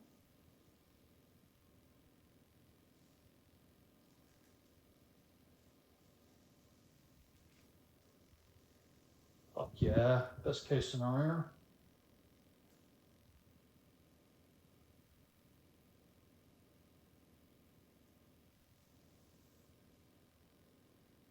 So I don't want to jinx this, but it never even occurred to me till like the last stream, like when I was watching it back. But the Sasuke final boss, at least for the first phase, it's kind of easy as fuck to get through.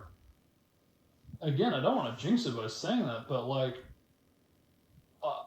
in my like entire history, in my many streams of like covering the game, speedrunning the game, I've never ever struggled with that phase, and I'm hoping I'm not jinxing this by saying this again, but because I guess the reason I'm bringing this up is the fact that like so often I would usually up the health towards the end of the game, for that exact reason, because it's like, well, we've got to go up against Sasuke like 4 different times, gotta be careful type of thing.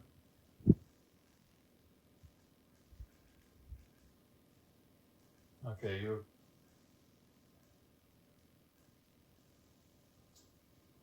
rage, isn't he? Yep. Yeah, Jonin is not healthy for this battle.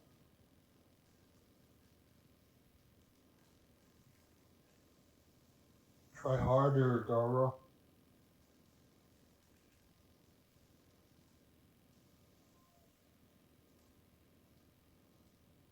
Yeah, it's a shame, because it's super duper satisfying when you pull that off with like 3 moves. But it's really only like a Genin shooting thing. But it's more frustrating when you get rage on that battle for that reason. But yeah, the reason I was bringing up the health upgrade is for that reason. I don't know. I think I'll still upgrade the health anyway towards the end, but I mean, yeah, the simple fact that so far I haven't really got any kind of documentation of that first phase being tricky. I don't know. Yeah, I don't know if I'm tripping or not, or if that's just maybe they forgot to tweak the AI or something. Because especially after the pill era, where I decided to start using strength pills and getting the strength upgrades. Yeah, that phase never ever really bothered me. Like it never was like a problem. I never got rage on that. I never got like a KO'd. I don't even recall getting much resistance. Again, more specifically during the pill era, at least. So I don't know if there is something there where they forgot to tweak the AI or what. But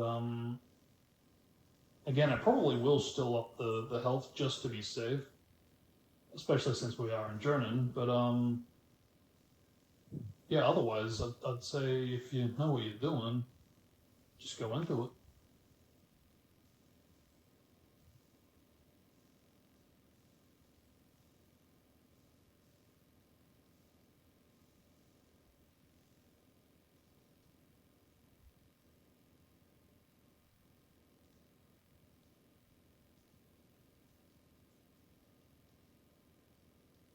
Love how they just try to inject these enemy ninja mid journey just for the padding's sake, because that really is the only reason.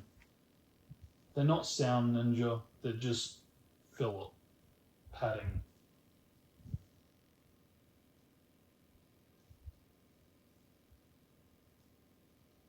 And that's the thing. I think had they been sound ninja, I'd be a bit more open to the idea, maybe. If they, looked like they had the Sound Village headbands and they had like the purple get up, and I mean, heck, it'd be interesting if they brought in like Zaku and Dosu and all that, Keen. for this section, but be a way of kind of bringing them into it, bring it full circle. But nah, it really is only here for padding's sake. But luckily, they're just as easily skipped.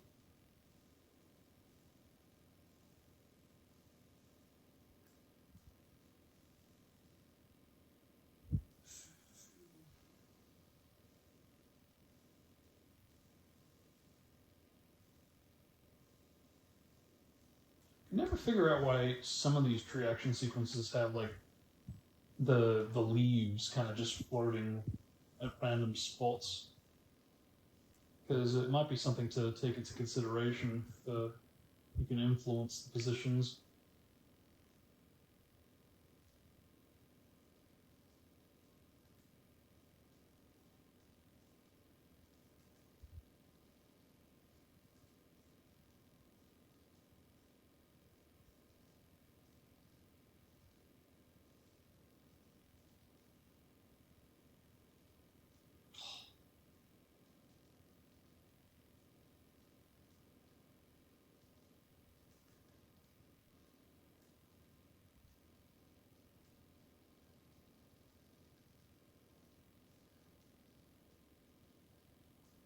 That is wrong.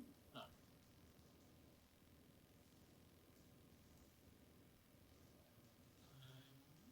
51? That's pretty good, actually. Yeah, that's actually really great. Because again, with the time it took to get this started. Because what did I do last time? Was it tuning I did last time? I'm trying to remember. No, I can't remember if I did the commentary with tuning or commentary with Genin. I think I did the commentary with Genin. Yeah, I think I did tuning first, which was commentaryless. And then I did Genin with commentary.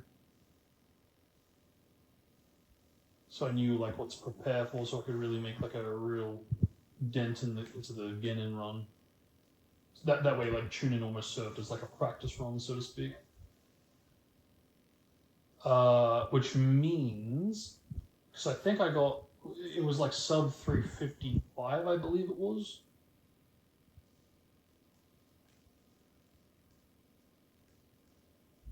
Son of a bitch.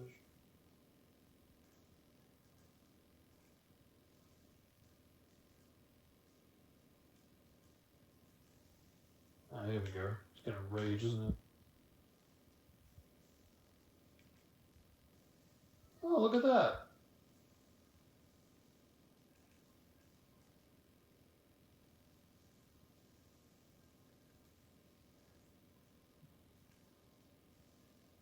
Wow.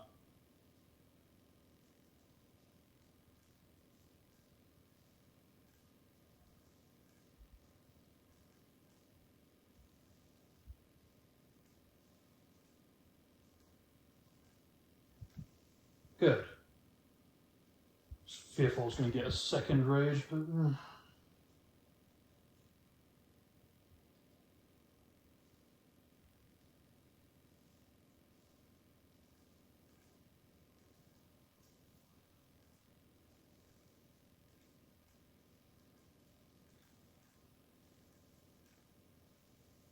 There we go. My job's done.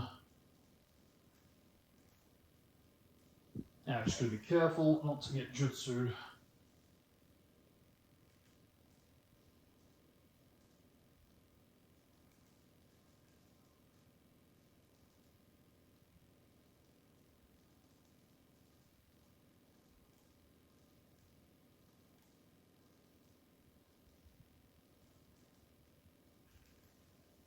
Like so.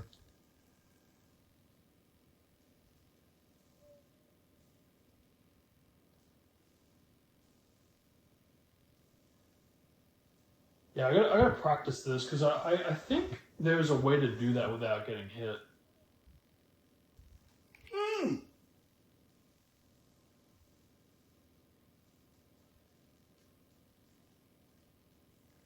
you, little bastard.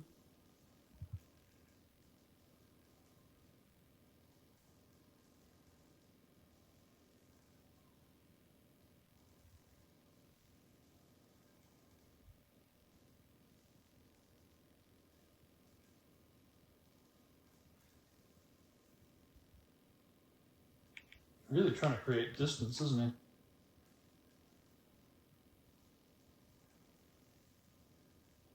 he? Dude, the animation delays is fucking brutal. Damn, that really didn't work in my favor, because now I can't.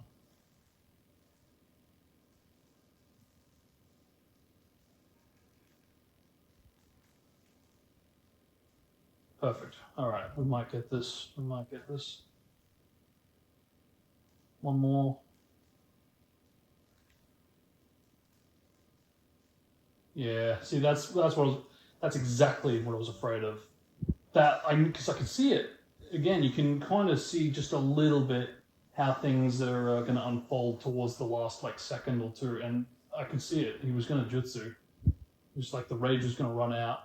I would be able to get a pill in, but still, it's just perfectly set up. I'm still surprised that we didn't get that last cutscene with Kimimaro in his curse mark form, because I'm pretty certain that that's what that was trying to do, but it just didn't. I don't know if they forgot, but because that's the thing. Every other conclusion to the sound battles do have the second form in the final part, but the fact that he wasn't either tells me that there was going to be like a Gara phase in between there, or because of the version we got with the progression,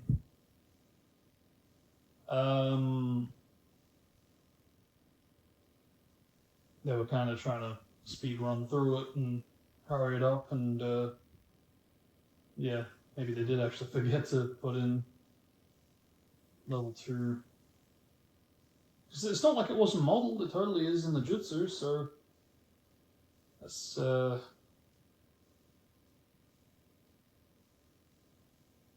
yeah, I don't know, maybe it wasn't rigged or something.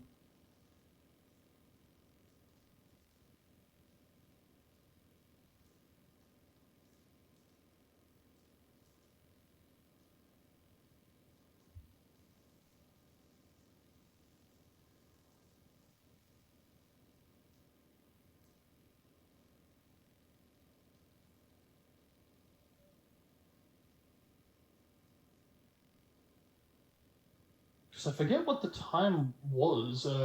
What is the PB? Because it's either like 4:01, 4:02ish, or 4:15, 4:16, somewhere around there. But I think it's the latter. And if that's the case, then yeah, holy crap, we're quite ahead. And that's the thing, despite the ugliness that we did encounter this run, it's not actually too much. It's not. This was a pretty clean run considering it was Jonin, and no doubt saves absolutely helped a lot with the progression of it all, ultimately. Because that's the thing, you can, when you get KO'd or game over, you can load back in, but you're only loading back into the autosave, so yeah, thank God for manual saves. But I've never really needed to rely on that till like now, and it really is something I only really advise doing in Jonin. Not to say you can't do it for the other classes, but the other two, you should be, with enough practice, you should be able to get through it without relying on manual saves, unless it's something really tricky. But that's the thing. It really is just Jonin that really amps the damage you receive from the paper bombs. That really just make you get KO'd a bit too quickly, a bit too yeah, frequently. But yeah, 359.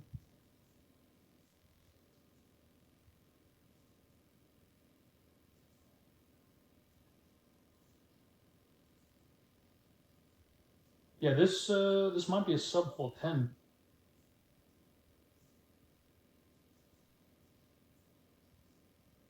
Should be cool. Kind of what I was hoping for, in which case.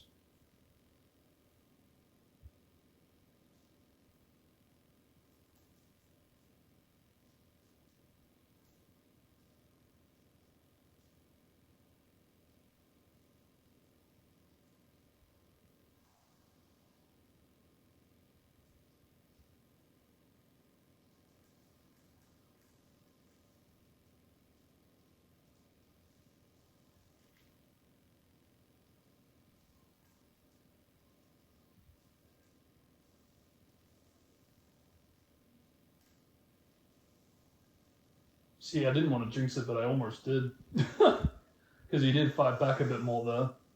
Didn't get rage, though. Didn't get rage.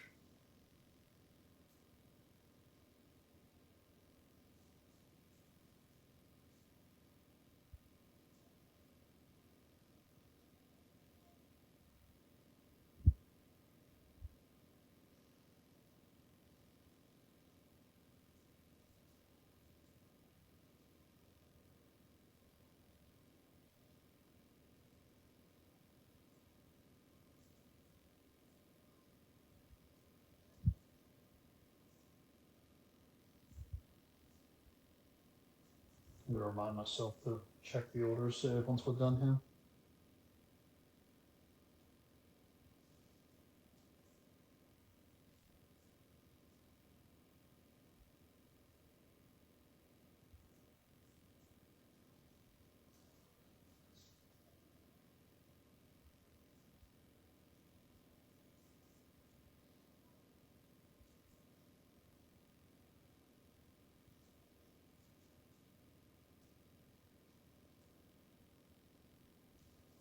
Oh shit, I'm out of strength.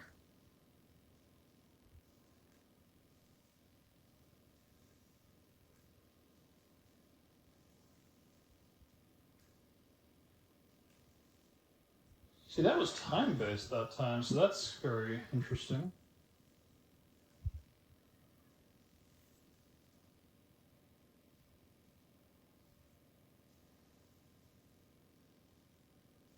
See, if I'm lucky, it's really bizarre. I can, yeah, I can get a jutsu in after right now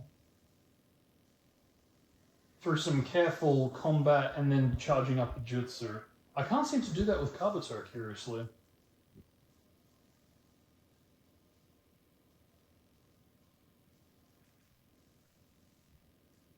See, yeah, if I didn't be stupid there and got to do the jutsu manually, I could have got that.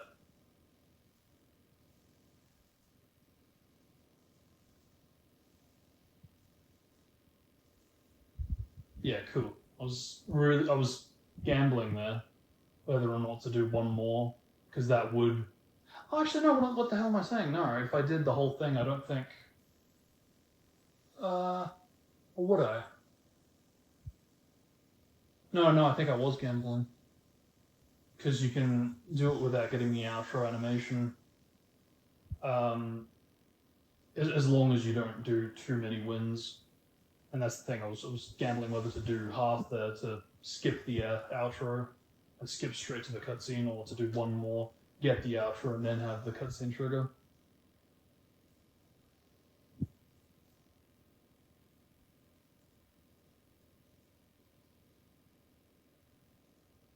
Yeah, this is actually progressing exactly as I was hoping a month ago. It's like right in the in-between to where I wanted it to be. Good. Good. Just a bit sucky that it has to be camera recorded to get it.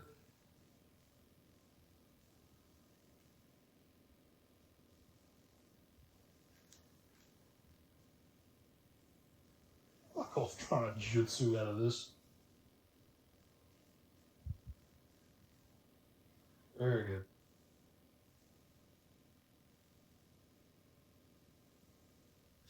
Fun begins.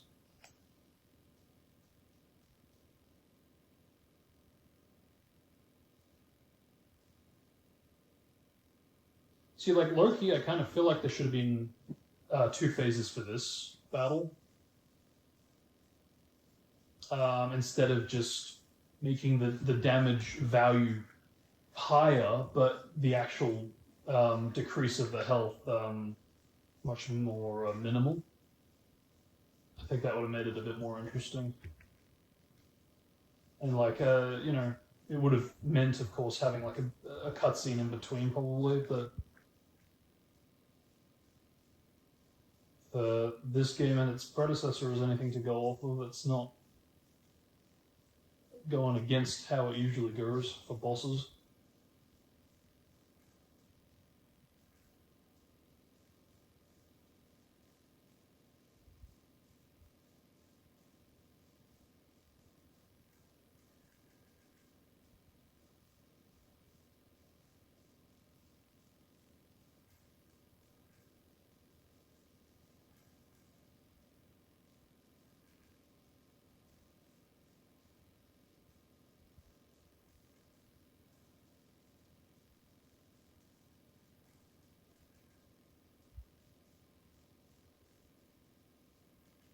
Good.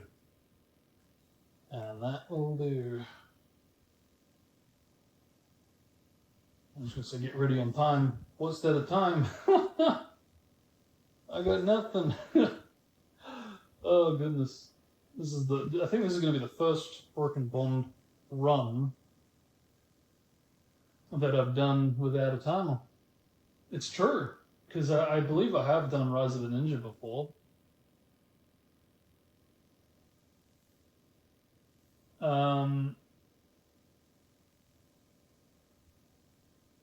Because that's the thing. It's like it's a 2-hour speed run. Okay, here we go. Don't forget this. Okay, there we go. That's our in-game time for the record. Let's go. 350:41. I don't know how that compares. Because yeah. But I'll check now once we get through that. Where am I?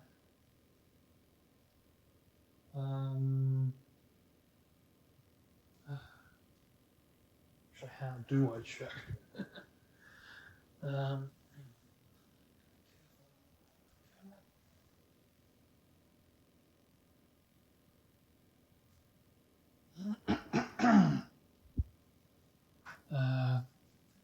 Grab. I might do it on the MacBook after all. Okay, maybe not. Why is that doing that? E.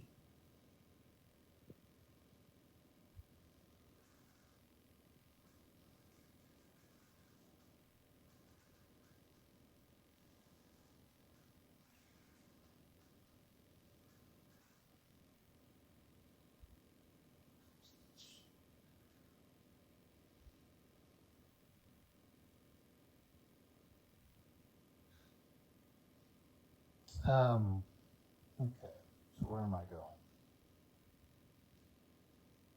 Where is I?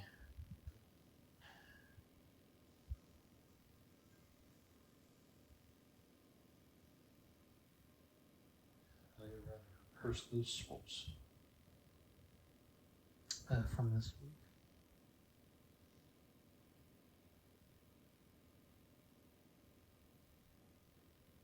Alright, so Naruto. I don't want to keep this recording going too much longer because I'm getting a bit nervous that it's going to run out of space and not document. Actually, I say that. I think it does document if you run out of space. I think it doesn't document if you run out of charge. So, again, good thing I'm got it on charge. But still, I do want to wrap it up and call it a day.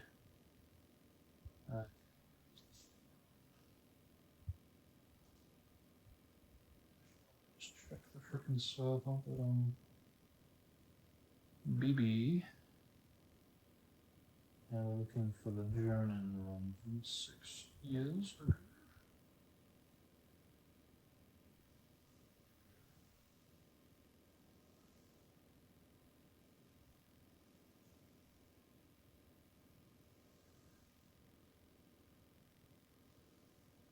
Yeah, so record is, or was,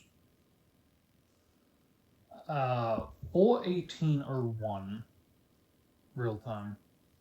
In-game time 4:12. So, okay. Wow. All right. Yeah, good. That kind of frees me up for next year though, because that kind of bugged me. I wanted to set it up so next year I'd have the Japanese setup. I didn't want to have to do this a third time, but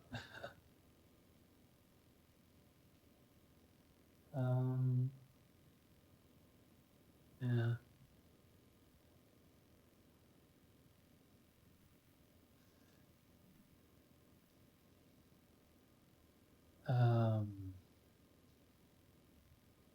But yeah, if the iPad's time is anything to go off of, then yeah, we totally beat it by like about 10 minutes.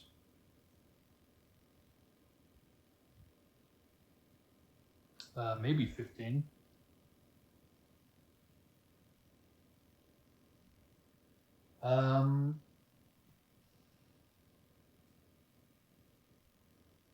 Yeah, I'm gonna see what I can do to try to make it a bit more presentable going forward. Because I mean, yeah, I could just have it as is, the recording fresh from the iPad. But the fact that it's like half streamed, I would like to at least document that much before the blue screen kicked in. So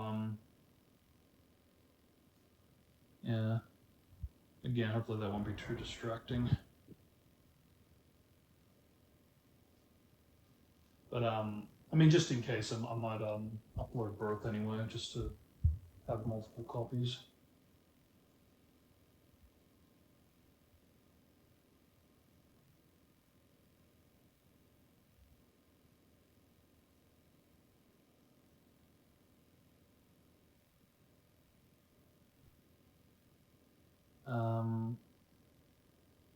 Yeah, I can't really, I can't really post that, can I?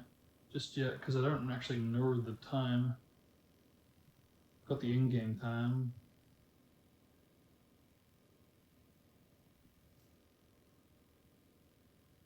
Yeah.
Yeah, a bit of a bummer about the PC dipping. That's just, yeah, it's just that time of the year. And if that's the thing too, I did totally foresee it.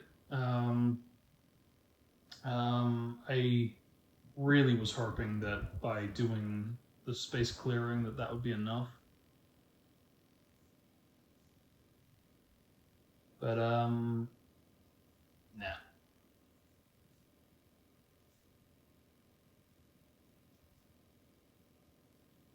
But that's exactly why I did set this up. Just in that rare case. I say rare, it's really not at this point. Like it's happening daily now.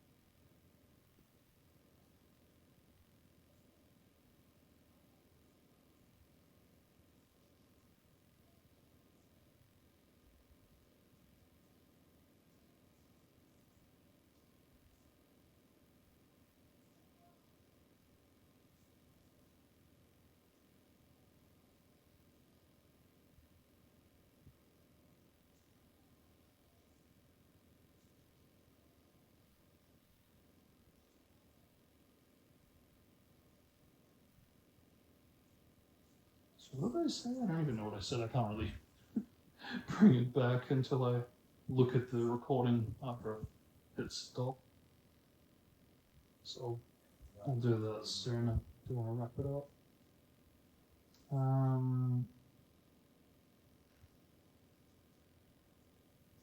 Copy text, paste, and 12. Yeah, it's a real shame though. Like last stream speedrun attempt, that really just went to hell. From Shoji and onward, because it just like I had a feeling that it might try to pull something fancy with the blue screen stuff, because again it had been giving me difficulties prior, but that was nothing compared to the fact that it was I butchered the strategy. But I suppose you could say though it might have been for the best that it did happen, since it would have been a speedrun record in pieces. Because at least through this, I do have it all as one video now. So thank goodness in that respect. But yeah, no, that is the game. So that's curious. Even like doing all the stuff like that you can do in the dojo, you still don't get enough to get your strength to the top by the end of the game. That is interesting, because I was thinking surely you can if you do all of what you can do, at least at that point, but no. You actually do have to do a bit more as you progress with the game. So, yeah, I wonder if that will turn into a strategy going forward. Maybe say upgrading Shikamaru's health and at the same time pushing Naruto to get a bit more strength so you can get that final one towards the end of the game. That will help. Either way, that's the game, that's the run, and yeah, again, apologies that this isn't going to be stream captured fully, so yeah, hopefully next year we'll have a bit more success, or I don't know, whatever problems going on with it will be resolved, because yeah, seriously, like the last 2-3 months really been ugly for trying to get a good stream happening without OBS bailing or without the PC itself bailing, so but with that will be all from me for today. So yeah, thank you guys for watching. Hope you all enjoyed and learned something from this, and yeah, till next time, have a good one, stay safe, and yeah, see you all next time, guys. Peace.